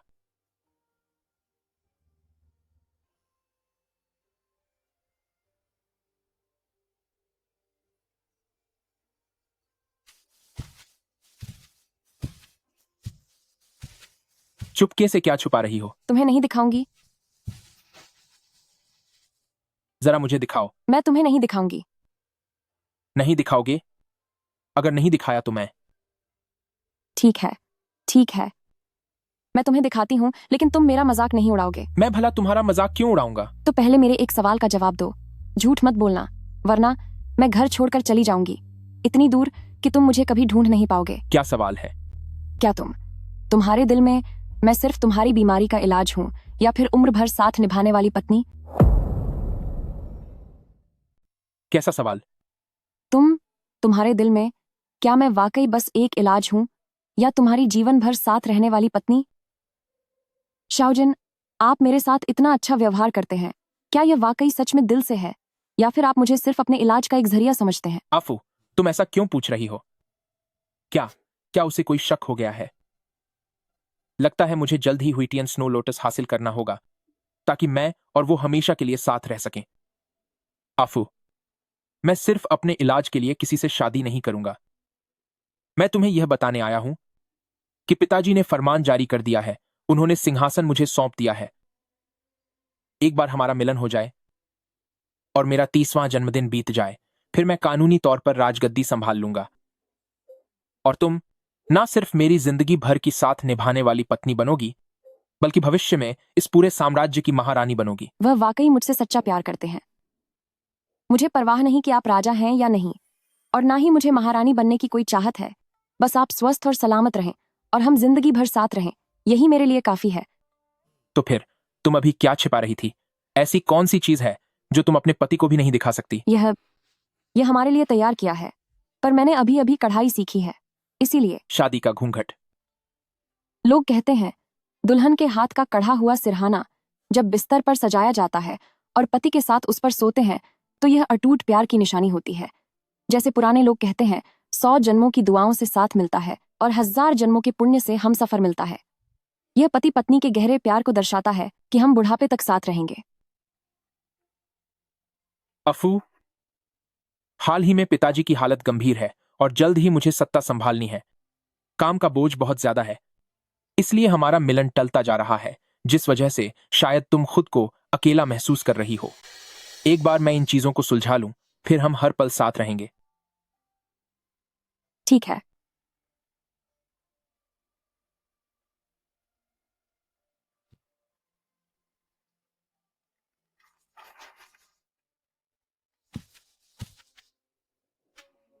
महारानी साहिबा, युनफू ही उस जहर का असली स्रोत है। क्या? महारानी, युनफू ही उस जहरीले कीड़े की मेजबान है। क्या? युनफू उस जहरीले कीड़े की मेजबान निकली? शाओजिन, उस लड़के ने इसे बहुत ही चालाकी से छिपा कर रखा है। पर भले ही उसके शरीर का वो कीड़ा ब्रदर जिन की जान बचा सके, तो उससे क्या फर्क पड़ता है? आखिरकार वह है तो एक नीच कुल की दूसरी बार ब्याही औरत ही ना। इसके अलावा रिश्ता बनाने के बाद उसका जाना तय है। ब्रदर जिन उसे एक दवा की तरह इस्तेमाल करे वो तो ठीक है, पर उससे शादी करने की क्या जरूरत है? इस औरत के लिए श्याओ जिन ने अपने दिल का खून तक बहा दिया, सिर्फ उस बर्फ के फूल को सींचने के लिए। ऐसा लगता है कि वह इस औरत से सच्चा प्यार करने लगा है। महारानी, मैं भी चाहती हूँ कि ब्रदर जिन हमेशा सेहतमंद रहें, लेकिन अगर ब्रदर जिन का उस घटिया औरत पर दिल आ गया और बाद में उन्होंने उसे अपनी पत्नी बनाकर घर बसा लिया और उसकी रक्षा करने लगे, तो मेरा क्या होगा? मुझे डर है कि मैं पूरी जिंदगी कभी महारानी नहीं बन पाऊंगी। महारानी, मेरे पास उस औरत को रास्ते से हटाने का एक बेहतरीन तरीका है। एक बार वह चली गई तो तुम्हारा मौका अपने आप आ जाएगा।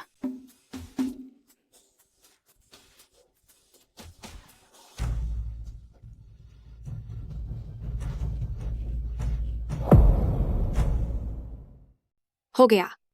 आखिरकार ये हुइतियान स्नो लोटस की गोलियां बन ही गईं। इन गोलियों की चमक और गुणवत्ता कमाल की है। साफ दिख रहा है कि राजकुमार के मन में मिस युनफू के लिए सच्चा प्यार और गहरा लगाव है। बहुत अच्छे। अब जाकर युनफू की जान पूरी तरह से सुरक्षित है। राजकुमार, बीती रात महाराज इस दुनिया से चले गए और आपके पास बचे हुए 7 दिनों की समय सीमा भी अब खत्म होने वाली है। राजगद्दी संभालने का मामला बहुत जरूरी हो गया है, इसलिए बेहतर होगा कि आप जल्द से जल्द राजकुमारी के साथ उस अभिशाप को खत्म करें।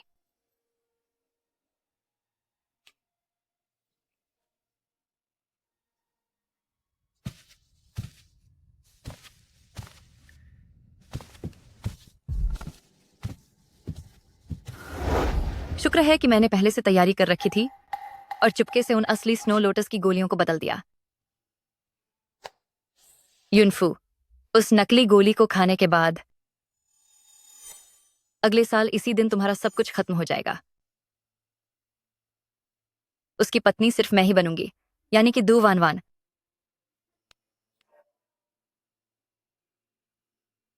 दक्षिण के वो खूबसूरत पेड़ जिनकी हर पत्ती में यादें बसी हैं। पत्तियां भले ही खत्म हो जाएं, मगर तुम्हारी यादें कभी खत्म नहीं होंगी। लगता है मुझमें वाकई में कढ़ाई करने का हुनर है। राजकुमारी, महाराज वापस महल लौट आए हैं। क्या सच में? तुम महाराज के साथ उनकी सुरक्षा में रहने के बजाय क्या खास तौर पर मुझे ये बताने आए हो? महाराज ने कहा है कि आज की रात आपकी और उनकी सुहागरात है। महाराज चाहते हैं कि राजकुमारी सबसे पहले इसे खा लें। ये क्या है? महाराज का कहना है कि ये ताकत बढ़ाने की दवा है जो कमरे के निजी पलों में बहुत काम आएगी।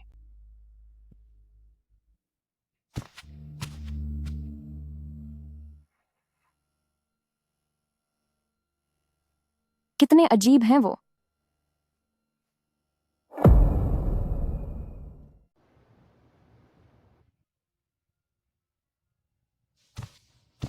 राजकुमारी, अब नहाने और सजने धवरने का समय हो गया है।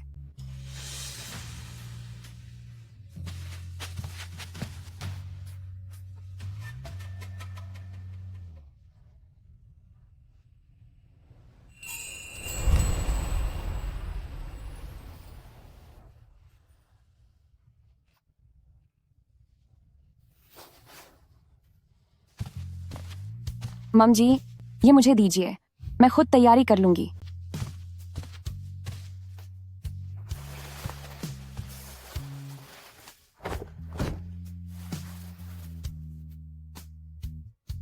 जुआनयांग नेजिंग, गुरुजी की इस किताब के अनुसार जिसे जहरीले मध्यम सूर्य कीट का प्रभाव हो, उसका जीवन 30 साल से अधिक नहीं होता। इसे केवल चंद्र कीट ही रोक सकता है। अगर कोई व्यक्ति उस चंद्र कीट का मेजबान बन जाए, तभी उसके साथ करीब आने पर इसका इलाज संभव है। लेकिन ये दोनों एक दूसरे के विपरीत हैं, इसलिए साथ रहने से मेजबान को बहुत बड़ा नुकसान पहुंच सकता है। वे या तो अपंग हो सकते हैं या अपनी जान से हाथ धो सकते हैं। राजकुमारी, महाराज कह रहे थे कि शादी वाले दिन तैयारियों में कमी रह गई थी, इसलिए वे आपको ढेर सारे उपहार भेज रहे हैं, एक मुआवजे के रूप में। ये 1001 चीजें आप जैसी राजकुमारी की शान के काबिल हैं। अगर मुझे उनका सच्चा प्यार मिल जाए और हमारा मिलन हो जाए, तो इलाज का असर और भी बेहतर होगा और हमेशा के लिए सब ठीक हो जाएगा। मैं घोषणा करता हूं कि युनफू ही मेरी एकमात्र राजकुमारी रहेंगी।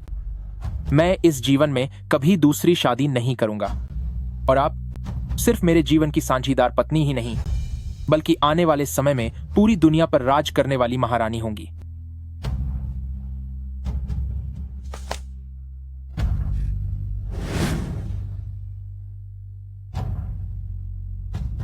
वहां जाने का रास्ता खतरों से भरा है, वहां जान जाने का डर है।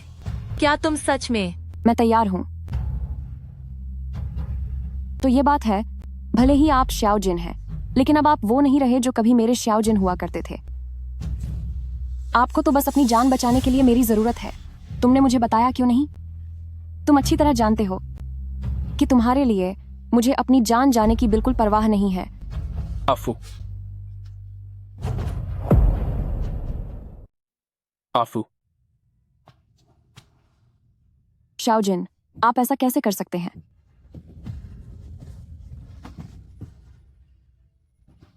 मुझे क्या हो रहा है? मेरा शरीर इतना गर्म क्यों हो रहा है? श्याओ जिन, जब आप पहले ही मुझसे इतना झूठ बोल चुके हैं, तो फिर मुझे ऐसी दवा देने की क्या जरूरत थी? मैं एक बेसहारा और कमजोर औरत हूं। क्या आपको मुझसे इतना डर लगता है? इस जन्म में आपका सम्राट बनना तो तय था। आप बेहद शकी और बहुत बेदर्द हैं। आफू, आज की रात के बाद मैं नया सम्राट बन जाऊंगा और तुम सबसे बड़ी महारानी बनोगी। यह अच्छा ही है। कल जब आप उस ऊंचे पद पर होंगे तो मुझे जाने का कोई अफसोस नहीं होगा।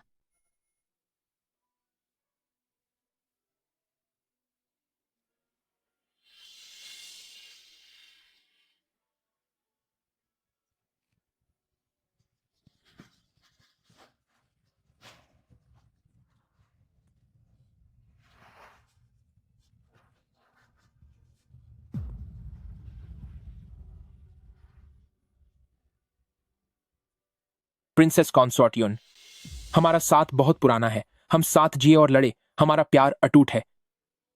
मैं तुम्हें महारानी बनाता हूं, पूरे महल की मालिक और इस राज्य की मां। मेरे दिल में सिर्फ तुम हो। मैं किसी और से शादी नहीं करूंगा। श्याओ जिन, असल में मैं पहले से ज्यादा खुशनसीब हूं। कम से कम इस बार मैं आपको बचा तो पाई।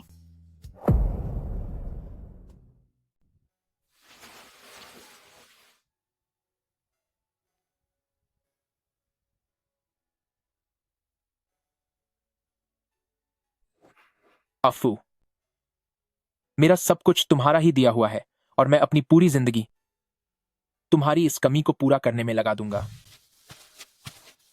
महाराज, सुबह का वक्त होने वाला है। अब राज्याभिषेक समारोह की तैयारी करनी चाहिए।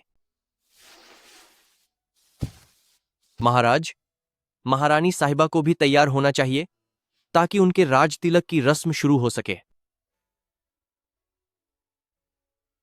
आफू बहुत थकी हुई है। उसे थोड़ी देर और सोने दो। उसे बाद में बुलाना भी काफी होगा। जी सरकार।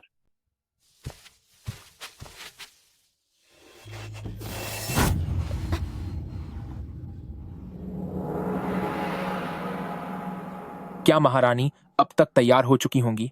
मेरी शाही पालकी उन्हें लेने के लिए भेजो। मैं महारानी के साथ ही सवारी करना चाहता हूं। जी महाराज। महाराज, महाराज, महाराज, महारानी साहिबा के साथ कुछ अनहोनी हो गई है। अफू को क्या हुआ? महारानी, बोलो, क्या हुआ उसे? महारानी साहिबा हमें छोड़कर चली गई हैं।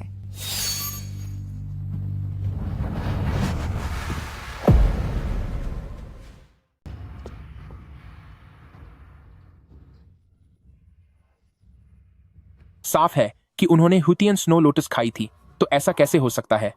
यह कैसे संभव है? आफू, आफू, जागो। मैं आ गया हूं। मैं आ गया हूं। मुझे पता है कि तुम शरारती हो और मेरे साथ मजाक करना पसंद करती हो। तुम बस उठ जाओ, मैं सब कुछ माफ कर दूंगा। अफू, अफू। महाराज, बाहर जाओ। महारानी तो बस मेरे साथ एक मजाक कर रही हैं। आफू, आफू, आफू, क्या तुमने कहा नहीं था कि तुम मेरे साथ पूरी जिंदगी बिताओगी? तुम अपना वादा क्यों तोड़ रही हो? जागो। क्या तुमने नहीं कहा था कि मैं तुम्हारे परिवार को छोड़ दूं? मैं अभी आदेश देता हूं कि युन परिवार के सभी पुरुषों को ऊंचे पद दिए जाएं और सभी महिलाओं को शाही खिताब दिए जाएं, ठीक है?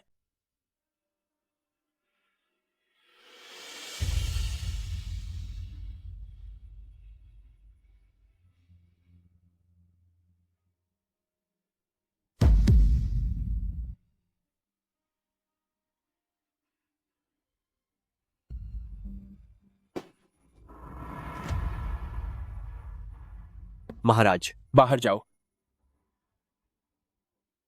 आपके शरीर से जहर अभी निकला है। इतना दुखी होना ठीक नहीं है। महाराज, कृपया अपनी सेहत का ध्यान रखें। जो चले गए वो वापस नहीं आते। अब महारानी को शांति से विदा होने दें। अफू, तुमने कहा था कि तुम मेरे साथ बूढ़े होने तक साथ रहोगी। महाराज, हौसला रखें। काफी देर हो चुकी है। सभी दरबारी और अधिकारी अभी भी आपका इंतजार कर रहे हैं राज्याभिषेक समारोह के लिए।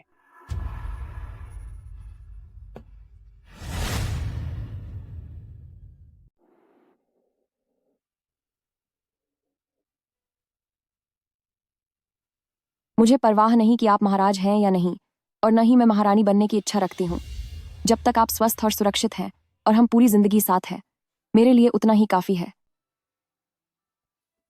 महाराज, आपने अभी अभी पूर्व महाराज का सिंहासन संभाला है। दरबार के सभी अधिकारी आपका इंतजार कर रहे हैं। आपके कंधों पर इस पूरे साम्राज्य की जिम्मेदारी है।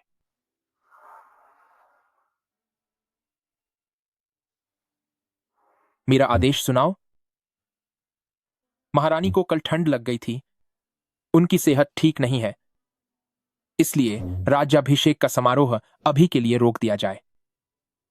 सबसे तेज घुड़सवार को भेजो जो लैनिन मंदिर जाकर मास्टर वूजी को लेकर आए, ताकि वे महारानी का इलाज कर सकें। जी हुजूर।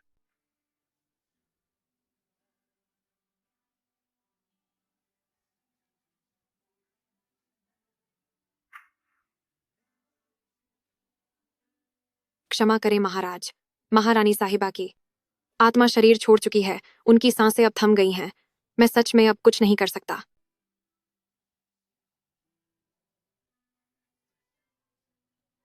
मेरी पहली दुआ है कि मेरे स्वामी हमेशा स्वस्थ और दीर्घायु रहें, उन्हें कभी कोई बीमारी या मुसीबत न छू पाए।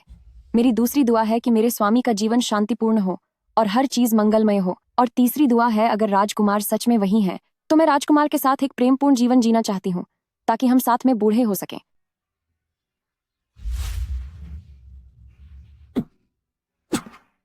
राजकुमार। अफू। महाराज, क्या आप जाग गए? अफू कहाँ है? राजमाता ने देखा कि आप बहुत दुखी थे और महारानी साहिबा के अंतिम संस्कार में ज्यादा देरी नहीं की जा सकती थी, इसलिए उन्होंने मंत्रालय के लोगों को महारानी साहिबा की अंतिम विदाई का इंतजाम करने का आदेश दिया। महारानी का पार्थिव शरीर अब शाही कब्रगाह में ले जाया गया है। इसकी अनुमति किसने दी? मैं उनसे मिलने जा रहा हूं। सुश्री, यह आपके आने की जगह नहीं है।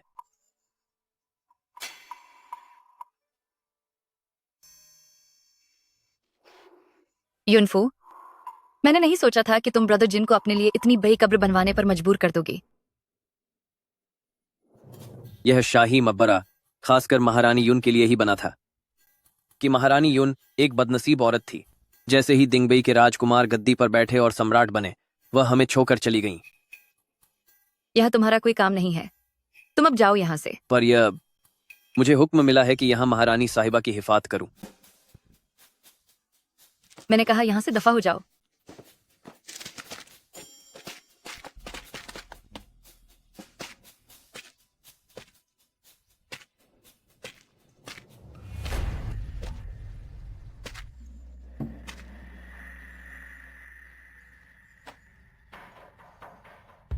युनफू, मुझसे ब्रदर जिन को छीनने की हिम्मत की, अब मैं तुम्हें चैन से रहने नहीं दूंगी।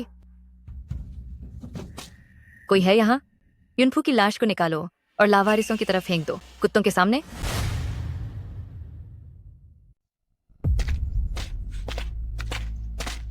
अफू कहाँ है? मेरी महारानी कहाँ है? ब्रदर जिन, महारानी साहिबा का अंतिम संस्कार अच्छे से कर दिया गया है। ताबूत बंद हो चुका है और सारा कीमती सामान भी महारानी के साथ ही रखा गया है।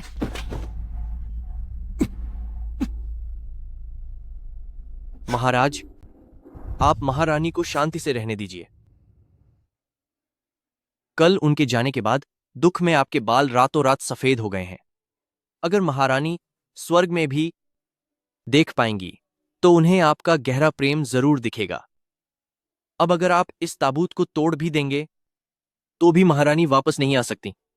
महाराज, तीसरी मन्नत कि हम दोनों का प्यार बना रहे और हम बुढ़ापे तक साथ रहें। प्यार बना रहे और साथ बुढ़ापा आए। मैं और अफू अब साथ में बूढ़े हो चुके हैं।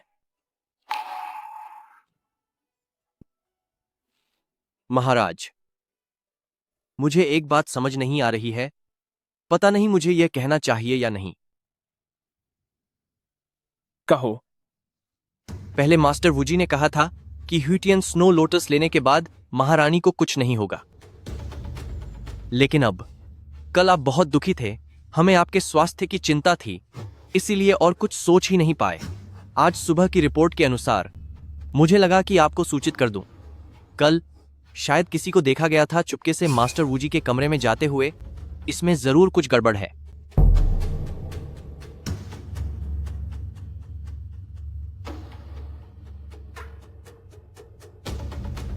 अभी पता लगाओ।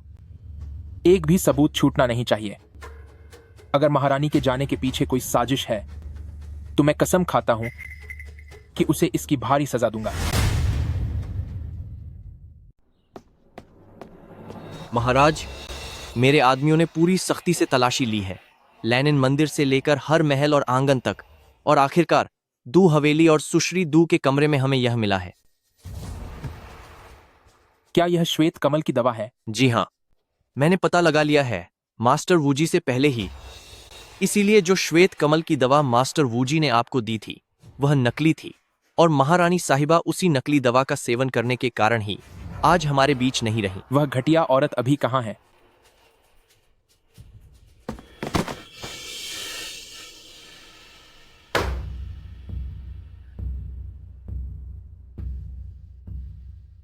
ब्रदर जिन, अब आप गद्दी पर बैठ चुके हैं और इस पूरे साम्राज्य के मालिक बन गए हैं। सिर्फ उस युनफू के चले जाने से क्या वह इस लायक थी कि आप उसके गम में रातों रात बूढ़े हो जाएं? खबरदार, महाराज के सामने तेरी इतनी हिम्मत कि तू जबान लड़ाए। अपना गुनाह कबूल कर। मुद्दु वानवान का गुनाह क्या है? अगर उस युनफू जैसी घटिया औरत का साया न होता तो अब तक मैं इस महल की महारानी बन चुकी होती। भले ही सब कहते थे कि आप 30 साल से ज्यादा नहीं जी पाएंगे, फिर भी मैंने महाराज और राजमाता से हाथ जोड़कर विनती की थी कि वे मेरा निकाह आपके साथ कर दें। अगर 30 साल की उम्र के बाद आप न रहते तो मैं भी आपके साथ ही अपना जीवन त्यागने के लिए तैयार थी, बिना किसी अफसोस के। लेकिन आपने क्या किया? आज आप उसी युनफू के खातिर मेरा अपमान कर रहे हैं और मुझे ठुकरा दिया। मैंने दू वानवान ने आपसे 10 साल प्यार किया है। 10 साल! मैं ऐसे हार कैसे मान लेती? और तो और, क्या आपने भी शुरू से उसे दुनिया से रुखसत करने की तैयारी नहीं कर रखी थी? हमारा आदेश सुनो। दू कबीला के पूरे खानदान को कड़ी से कड़ी सजा दी जाए और इस दू वानवान को ऐसी मौत दो कि इसकी रूह कांप जाए।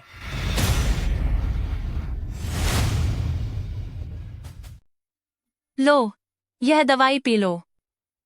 दादी, वहां मत देखो, पहले दवाई पियो। अगर यह ठंडी हो गई तो असर नहीं करेगी। आप यहाँ क्यों हैं? ऐसा क्यों? तुम खुशनसीब हो कि बच गई।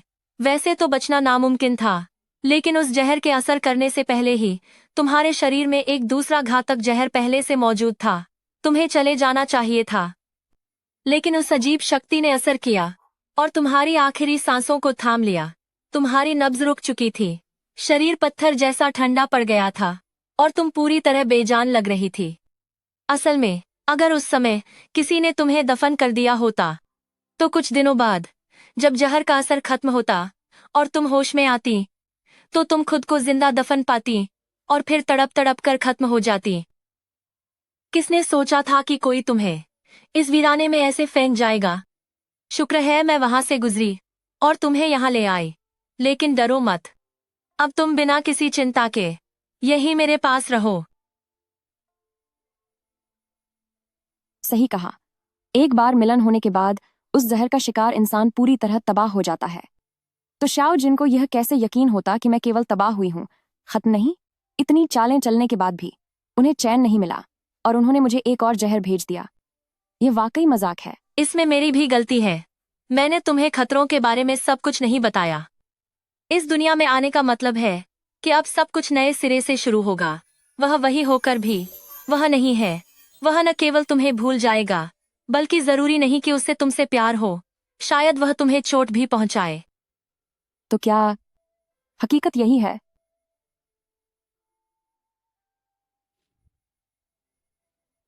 युवती, तुम्हें क्या हुआ?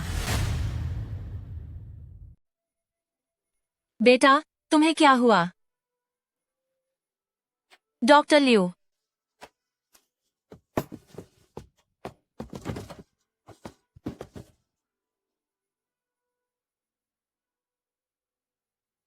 मुबारक हो बेटा, तुम्हें 2 महीने का गर्भ है। बच्चा? मेरे गर्भ में शाओजिन की संतान है। बुरे वक्त के बाद ही सुख आता है। मैं तुम्हारे लिए कुछ दवाइयाँ लेकर आती हूँ। तुम बस आराम करो और खुद को थकाओ मत।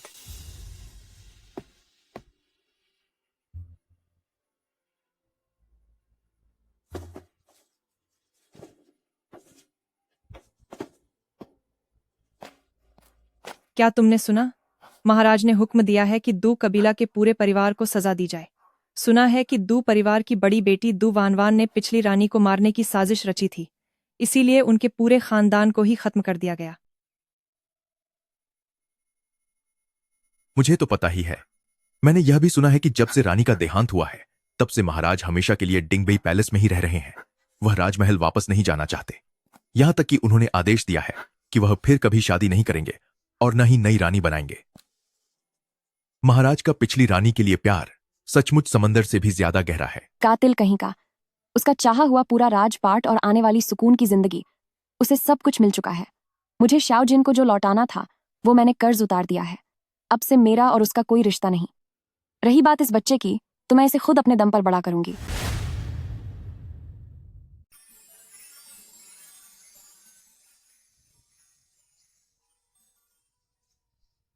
अफू, तुम जरूर मुझसे बहुत नफरत करती होगी ना? 7 साल हो गए हैं। मैंने हर पल तुम्हारे बारे में ही सोचा है, लेकिन तुम कभी भी मेरे सपनों में नहीं आई। महाराज, मैंने तुम्हें यहां इसलिए बुलाया है ताकि तुम एक बार फिर गणना कर सको कि अफू की आत्मा आखिर कहां चली गई है और मैं ऐसा क्या करूं कि उनसे सपनों में मिल सकूं। जी महाराज।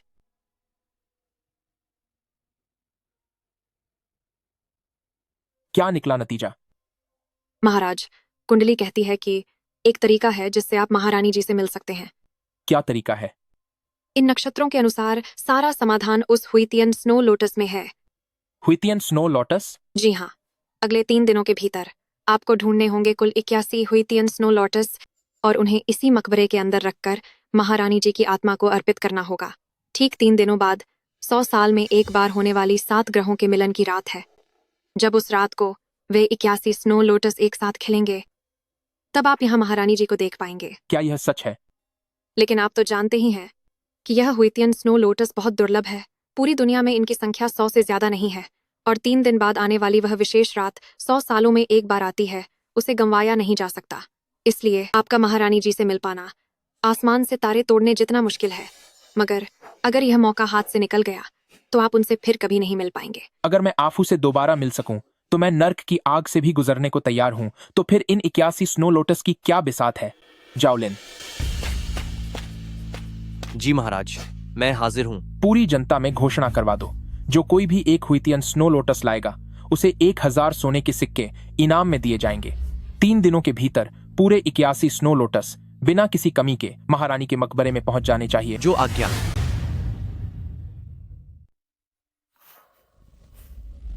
आखिरकार यह हिमकमल खिलने वाला है। डॉक्टर ने कहा था कि अगर मैं 81 हिमकमल इकट्ठे कर लूं तो माँ की बीमारी ठीक हो जाएगी। हालांकि अभी सिर्फ एक ही हिमकमल है, पर अगर सिनसिन मेहनत करेगी तो माँ को जरूर ठीक कर लेगी। लगता है मेरी तबीयत फिर से बिगड़ रही है। 7 साल पहले के उस जहर के असर ने हालांकि किस्मत से मेरी जान तो बचा ली, लेकिन इसने मुझे आज तक कमजोर बना रखा है। अब मेरे पास शिनशिन के साथ बिताने के लिए ज्यादा समय नहीं बचा है। वह जादुई औरत भी अक्सर गायब रहती है। अगर मैं न रही तो शिनशिन का ख्याल कौन रखेगा? शिनशिन।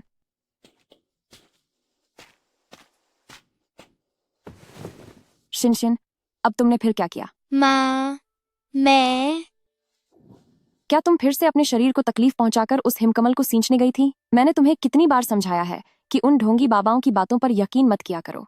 मैंने तुम्हें धोखेबाजों से बचने के जो तरीके सिखाए थे, तुम्हें उनमें से कुछ भी याद नहीं रहता। माँ, सिनसिन आपकी बात टालना नहीं चाहती, लेकिन डॉक्टर ने कहा था कि खून से सींचा गया हिमकमल ही आपकी जान बचा सकता है। सिनशिन माँ के बिना नहीं रह सकती। सिनशिन माँ को और बीमार होते नहीं देख सकती। शिनशिन, माँ का मतलब तुम्हें डांटना नहीं था। मेरा तुम्हारे सिवा और कोई नहीं है। मैं नहीं चाहती कि तुम्हें जरा सी भी चोट लगे। तुम चिंता मत करो, भरोसा रखो, तुम्हारी माँ जरूर ठीक होगी, ताकि मैं अपनी शिनशिन का ख्याल रख सकूं। ठीक है महाराज। 2 दिन हो गए हैं, अब तक कितने बर्फ के कमल मिले हैं? जी महाराज, मैंने भारी इनाम पूरे 13 राज्यों में घोषित कर दिया है। हमें 80 बर्फ के कमल मिल चुके हैं। अब बस एक और कमल की कमी है, ताकि बलि की रस्म पूरी की जा सके। कल रात के सितारों के दुर्लभ मिलन के समय आप महारानी साहिबा से मिल पाएंगे। बस वो आखिरी वाला मिल जाए। ढूंढो, उसे ढूंढने में अपनी पूरी जान लगा दो। जिसे भी वो आखिरी बर्फ का कमल मिलेगा, मैं उसे जो चाहे वो इनाम दूंगा। सूचना मिली है महाराज, खबर मिल गई है। कहो। गांव के एक आदमी का कहना है कि 81वां जीवन रक्षक कमल उसने अपने गांव में देखा है। बहुत अच्छा, ये तो बहुत अच्छी खबर है। भगवान का शुक्र है, मैं आखिरकार आफू से एक बार फिर मिल पाऊंगा, चाहे वह सिर्फ उनकी रूह ही क्यों ना हो। यही मेरी आखिरी ख्वाहिश है। जाओ लिन, तुम खुद जाकर उसे ले आओ। वह आखिरी कमल हमारे लिए बहुत महत्वपूर्ण है, इसमें जरा सी भी चूक नहीं होनी चाहिए। जी। आखिरकार इस बर्फ के कमल में फूल खिल ही गया। चाचा, मेरा कमल वापस करो, मेरा कमल मुझे वापस दे दो। बच्चे, यह 100 सोने के सिक्के लो। यह बर्फ का कमल अब मेरा है। यह बर्फीला कमल अब मेरा है। रुको, मत जाओ, यह मेरा बर्फीला कमल है। मेरी माँ इस बर्फीले कमल का इंतजार कर रही हैं, यह उनकी जान बचाएगा। तुम्हारी माँ, क्या तुम्हें पता भी है कि यह कमल दिवंगत महारानी को भेंट किया जाना है? किसी मामूली गांव की रहने वाली तुम्हारी माँ, वो चाहे जिएं या न रहें, क्या उनकी अहमियत दिवंगत महारानी के एक बाल के बराबर भी हो सकती है? मैं आपके हाथ जोड़ती हूँ सर, मेरा कमल मुझे वापस कर दीजिए। अगर मेरी माँ चली गई तो मैं भी नहीं जी पाऊंगी। बच्ची, ये 100 सोने के सिक्के तुम दोनों माँ बेटी के कई पीढ़ियों के जीने के लिए काफी हैं। 81 बर्फीले कमल के फूल महारानी की कब्र पर अर्पित किए जाने हैं। आजकल के सम्राट अपनी पत्नी से बेतहाशा प्यार करते हैं। महारानी के सम्मान में वो किसी भी हद तक जा सकते हैं। अगर एक भी फूल कम हुआ तो सम्राट को बहुत गुस्सा आएगा और वह तुम्हारे पूरे परिवार को खत्म कर देंगे। फिर तुम और तुम्हारी माँ दोनों ही नहीं बचोगे। रुको, मत जाओ, मेरा कमल मुझे वापस दो, मेरा कमल मुझे वापस दो। अगर कमल ही नहीं रहा तो माँ की बीमारी का इलाज कैसे होगा? 81 बर्फीले कमल महारानी की कब्र पर भेंट होने हैं। 81 बर्फीले कमल महारानी की कब्र, माँ की बीमारी के लिए ठीक 81 बर्फीले कमलों की ही जरूरत है। वहाँ जाकर शायद मेरी माँ बच सकती हैं।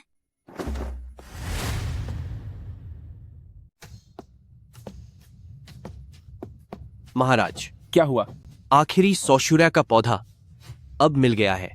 बहुत अच्छे। आखिरकार वह मिल ही गया। वे 81 सौशर्या के पौधे सुरक्षित रूप से महारानी की समाधि पर पहुंचा दिए गए हैं। आज रात सप्तग्रह मालिका की रात है। आप आखिरकार महारानी की आत्मा से मिल पाएंगे। सप्तग्रह मलिका, यह मौका बस कुछ ही पल का है। हमें पहुंचने में जरा भी देरी नहीं करनी चाहिए। सवारी तैयार करो, महारानी की समाधि की ओर चलो। जी सरकार। अफू, 7 सालों की लंबी जुदाई के बाद मैं आखिरकार तुम्हें एक बार फिर देख पाऊंगा। शिनशिन, शिनशिन, ये बच्ची भी ना जरा सी देर के लिए लकड़ियां लेने बाहर गई थी, अब फिर कहां चली गई? लियन, कपड़े सी रही हो क्या? मैंने अभी सड़क पर तुम्हारी बेटी को देखा था। उसने तुम्हारे लिए एक संदेश दिया है। उसने कहा कि वह महारानी की समाधि पर जा रही है, तुम्हारे लिए सौशर्या ढूंढने। क्या? महारानी की समाधि? हाँ। 7 साल पहले जब श्याओजिन को लगा कि मैं चली गई हूँ, तब से महारानी की समाधि एक प्रतिबंधित क्षेत्र बन गई है। शिनशिन इतनी खतरनाक जगह पर क्यों जाएगी? अगर उसे कुछ हो गया तो मैं क्या करूंगी? नहीं, मुझे शिनशिन को ढूंढना होगा।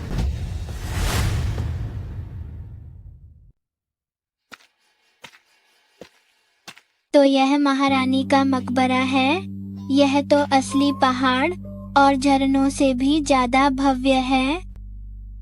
यह तो हुइटियन स्नो लोटस है। 1 फूल, 2 फूल, 3 फूल, 4 फूल। यह तो सच में 81 फूल हैं। अब माँ की बीमारी का इलाज हो पाएगा। महाराज, मैंने अभी सितारों की स्थिति देखी है। बस 15 मिनट में सारे ग्रह एक कतार में होंगे। उस समय वे 81 बर्फीले कमल एक साथ खिल उठेंगे और आप महारानी से मिल पाएंगे।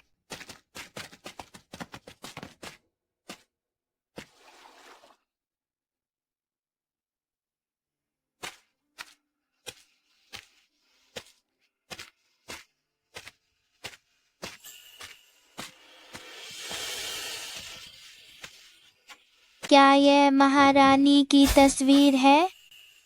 महारानी का चेहरा आखिर मेरी माँ के चेहरे से हूबहू कैसे मिल सकता है? बदतमीज, तू यहाँ क्या कर रही है? इस आदमी ने तो राजशाही पोशाक पहनी हुई है। क्या यही आज के महाराज हैं? सब खत्म हो गया, सब कुछ बर्बाद हो गया। इन 81 स्नो लोटस में से एक भी कम नहीं होना चाहिए।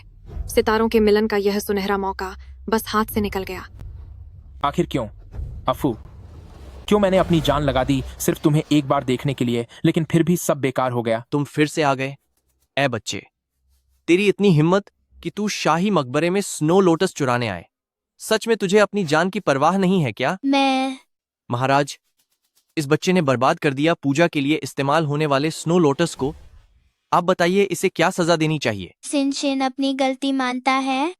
महाराज, शिनशिन ने स्नो लोटस तोड़े ताकि मैं अपनी माँ का इलाज करा सकूं।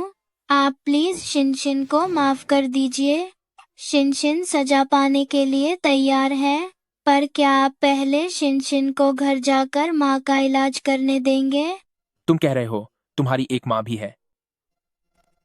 उनका नाम क्या है? मेरी माँ का नाम यूनफू है। तुमने कहा कि तुम्हारी माँ का नाम यूनफू है? जी हाँ, यह तस्वीर बिल्कुल मेरी माँ जैसी ही दिखती है। शिनशिन, शिनशिन, क्या हो रहा है यहाँ? शिनशिन, क्या बात है? ये मामूली गांव की लड़की कहाँ से आई है? ये आलीशान महारानी मकबरा, क्या ये तेरे आने की जगह है? कृपया मुझे अंदर जाने दो। मेरी बेटी महारानी मकबरे के अंदर चली गई है। महारानी मकबरा एक प्रतिबंधित क्षेत्र है। तुम्हारी बेटी ने बिना इजाजत अंदर घुसकर बहुत बड़ी गलती कर दी है, जिसकी कड़ी सजा मिलेगी। इसे ले जाओ यहाँ से। जी सर। रुको। शिनशिन, माँ। शिनशिन, क्या तुम ठीक हो? तुमने मुझे डरा ही दिया था। माँ, मैं ठीक हूँ। शिनशिन बस आपके लिए बर्फ का फूल ढूंढने गई थी। यून शिनशिन, तुम्हारी इतनी हिम्मत कि तुम प्रतिबंधित जगह में घुस गई। अगर मैंने तुम पर ध्यान नहीं दिया तो तुम तो काबू से ही बाहर हो जाओगी। आफू। शायद आपको कोई गलतफहमी हुई है। भला मैं आपको पहचानने में गलती कैसे कर सकता हूँ? आपने वाकई किसी और को समझ लिया है। माँ, क्या ये मेरे पापा हैं?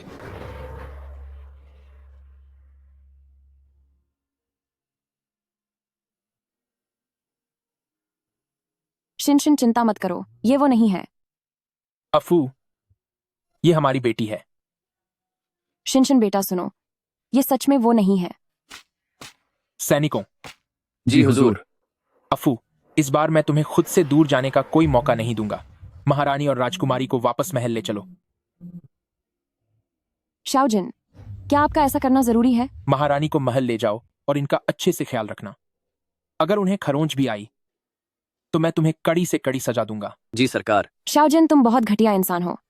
शाओजिन, तुम। अफू, अफू, वो जी।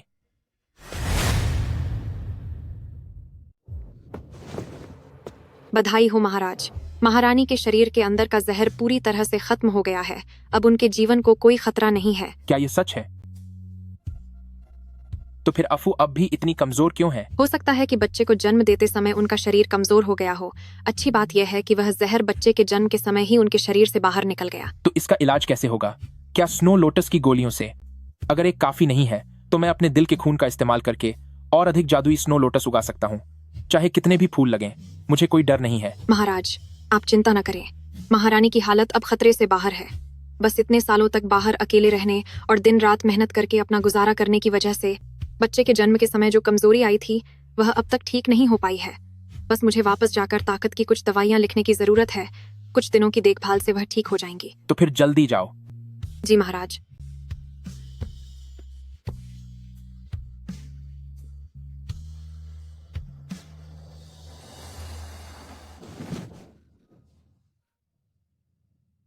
ये जगह डिंगबेई पैलेस।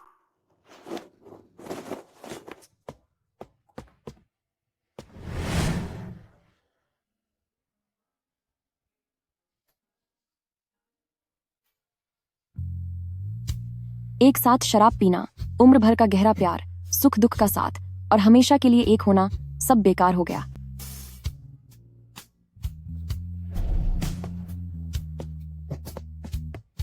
यह बहुत अच्छा हुआ अफू, शुक्र है तुम्हें होश आ गया।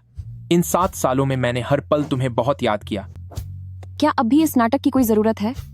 क्या 7 साल पहले तुम ही वह इंसान नहीं थे जो मुझे खत्म करना चाहता था? ऐसा नहीं है अफू, तुम मेरी बात सुनो। छोड़ो मुझे। माँ, माँ, आप आखिरकार जाग गईं। मैं और पिताजी बहुत परेशान हो गए थे। शिनशिन, युनफू, वह तुम्हारे शाओजिन नहीं है। पिताजी। शाओजिन, बच्चे के सामने आप क्या करना चाहते हैं? राजकुमारी को बगीचे में ले जाओ। जी महाराज, हम पतंग उड़ाएंगे। मुझे छो। शाओजिन, तुम आखिर करना क्या चाहते हो? क्या तुम तभी मानोगे जब मैं हमेशा के लिए चली जाऊंगी? तभी तुम्हें सुकून मिलेगा?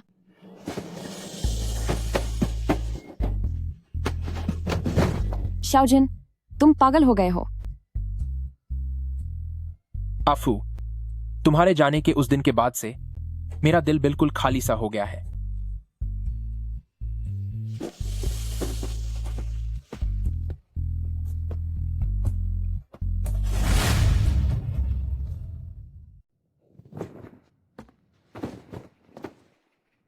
आफू, ग्रैंडमास्टर कहते हैं कि तुम्हारा शरीर कमजोर है और तुम्हें अच्छे इलाज की सख्त जरूरत है।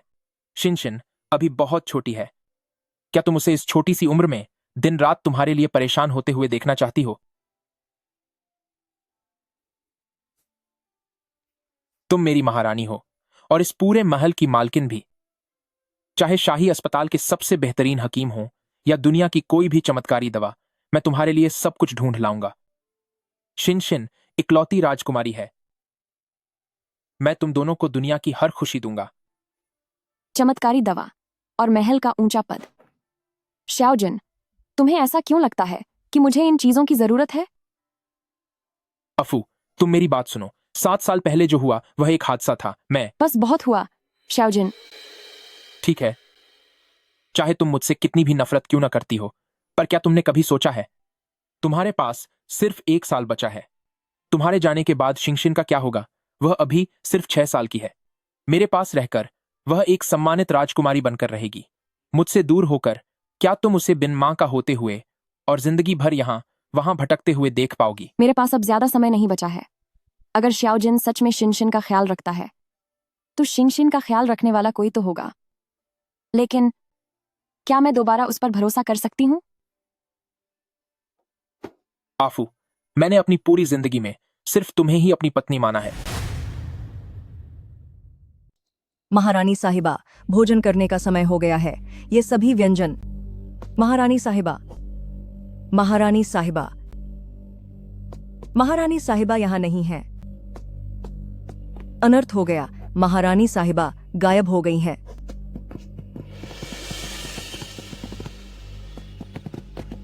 शाओजिन, एक समय था जब मैंने तुम्हें अपना सब कुछ दे दिया था, पर आखिर क्यों तुम हमें अकेला नहीं छोड़ देते? इस पूरी दुनिया पर मेरा ही अधिकार है। क्या तुम्हें लगता है कि महल से बाहर कदम रखकर तुम मुझसे दूर जा सकती हो? अगर तुमने आज हमें यहाँ से जाने नहीं दिया, माँ, ऐसा मत करो। तो मैं युनफू इसी वक्त तुम्हारे सामने अपनी जान दे दूंगी। ठीक है, चले जाओ यहां से।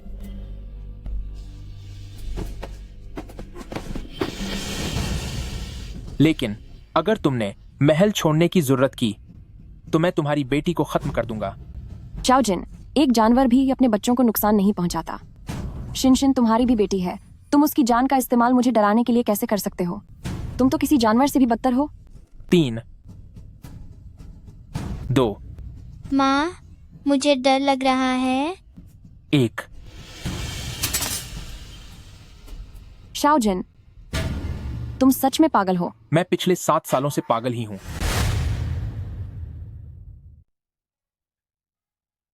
शिंगशिन, यह खंजर भले ही तेज न हो, पर यह खतरनाक हो सकता है। आज के बाद इससे कभी मत खेलना। ठीक है पिताजी। अगर तुम्हें चोट लग गई तो मुझे बहुत दुख होगा।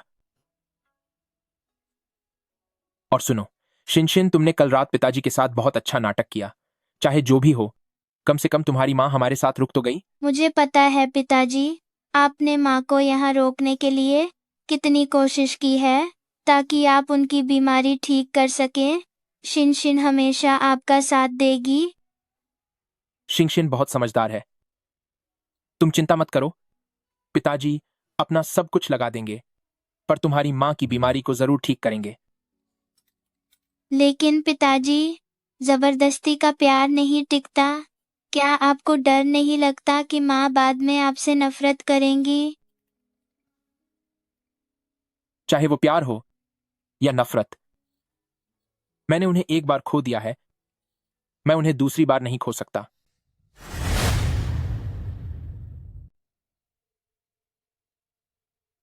शिनशिन, तुम सच में बहुत समझदार हो। सिर्फ एक ही बार में अपना नाम लिखना सीख लिया। अगर तुम आज के दौर में होती तो यकीनन टॉप कॉलेज में पढ़ रही होती। क्योंकि कल पापा शिनशिन को अपना नाम लिखना सिखा रहे थे और मैंने पापा को चुपके से बहुत बार मम्मी का नाम लिखते हुए देखा था।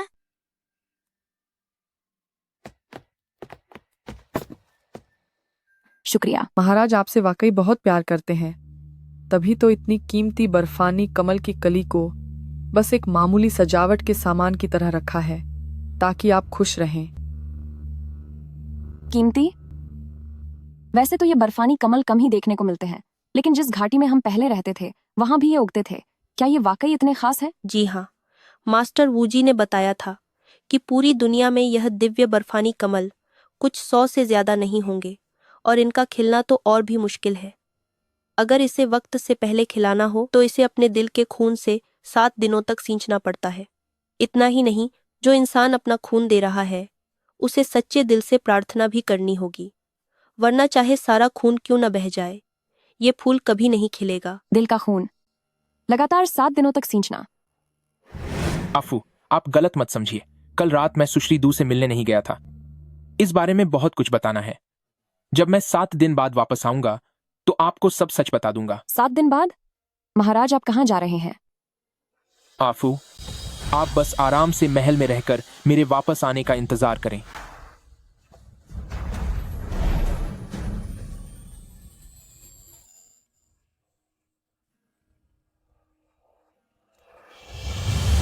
कहीं ऐसा तो नहीं कि उन 7 दिनों के लिए जब शाओ जिन गायब थे तो वह वाकई अपने दिल के खून से मेरे लिए इस दिव्य कमल को सींच रहे थे? क्या ऐसा हो सकता है कि जब शाओ जिन उन 7 दिनों के लिए बाहर गए थे तब उन्होंने वाकई में अपने दिल के लहू का इस्तेमाल किया था ताकि मेरे लिए स्नो लोटस को सींच सकें? नहीं, ये मुमकिन नहीं है। अगर वह मेरे करीब आते हैं तो उनका जहर खत्म हो जाएगा। वह भला मेरे लिए इतना खतरनाक रास्ता क्यों चुनेंगे? महारानी साहिबा, मैं नानही राजकुमारी को बगल वाले कमरे में सुलाने ले जाती हूँ। बगल वाले कमरे में? लेकिन क्यों? शिंगशिन तो हमेशा मेरे साथ ही सोती है ना? जंद महाराज, क्योंकि महाराज आज रात आपके साथ वक्त बिताना चाहते हैं।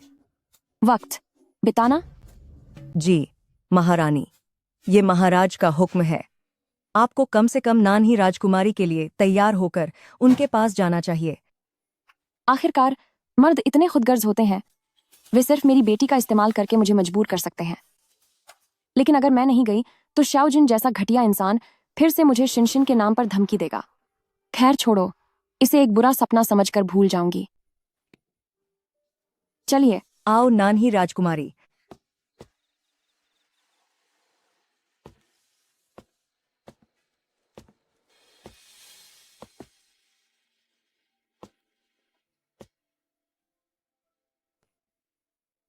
यहां आओ और मेरे कपड़े बदलो।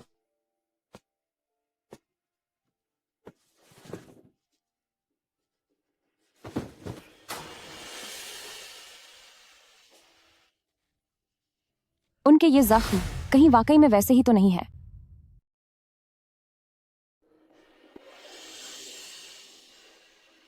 सिर्फ इतना ही नहीं, जो व्यक्ति अपने दिल का लहू देता है उसे सच्चे मन से प्रार्थना करनी होगी, वरना भले ही सारा लहू बह जाए, शायद स्नो लोटस का फूल कभी न खिले। क्या वाकई उन्होंने सचमुच मेरे लिए अपने दिल के लहू से उस स्नो लोटस को सींचा है? अफू, 7 साल पहले मैं तुम्हें चोट नहीं पहुंचाना चाहता था। वो तो बस स्नो लोटस को दु वानवान द्वारा बदल दिया गया था, जिसकी वजह से तुम्हें ये सब झेलना पड़ा। लेकिन मास्टर वूजी ने कुछ दिन पहले ही मुझे बताया कि तुम्हारे शरीर का वो जहर अब पूरी तरह से खत्म हो चुका है। तो फिर मैं इन सालों में कमजोर क्यों होती गई? वो सिर्फ इसलिए कि शिनशिन के जन्म के बाद तुम कमजोर हो गई थी और काम का बोझ भी ज्यादा था। तुम्हारे शरीर में खून की भारी कमी हो गई थी। पिछले कुछ दिनों से तुम जो दवा ले रही हो वो इसी कमजोरी को दूर करने के लिए है। बस थोड़े और ख्याल की जरूरत है, जल्द ही तुम बिल्कुल ठीक हो जाओगी। मुझे माफ कर दो अफू, सब मेरी गलती है कि मैं तुम्हारे पास नहीं था। अफू, भरोसा रखो, अब से मैं हमेशा तुम्हारे साथ रहूंगा। अफू। एक्स शाओ जिन, आखिरकार हम दोनों हमेशा के लिए एक हो सकते हैं। इंसान की ख्वाहिशों का कभी कोई अंत नहीं होता। तुम्हारे साथ एक सुकून भरी जिंदगी बिताने के बाद भी मैं अब भी बेचैन और लालची हूं, मानो वो गुजरा हुआ कल मेरी तड़प मिटाने के लिए काफी नहीं था। क्या तुम वाकई चले गए हो? ऊपर वाले ने मेरी हर ख्वाहिश पूरी की है। अगर मैं अभी तुम्हारे और हमारे बारे में कोई दुआ मांगूं?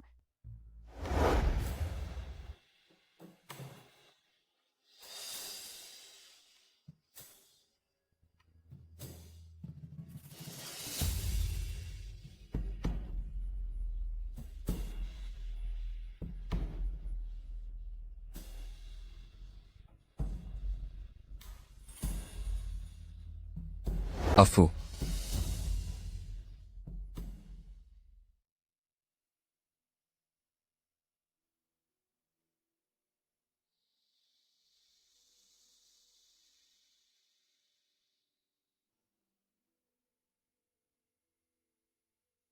कट। शानदार शूटिंग पूरी हुई। प्रोफेसर, बहुत बढ़िया काम किया।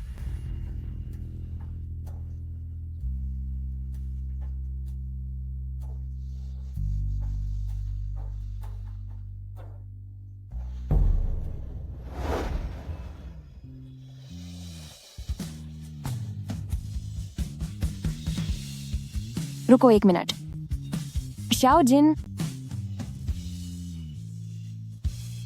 शाओ जिन,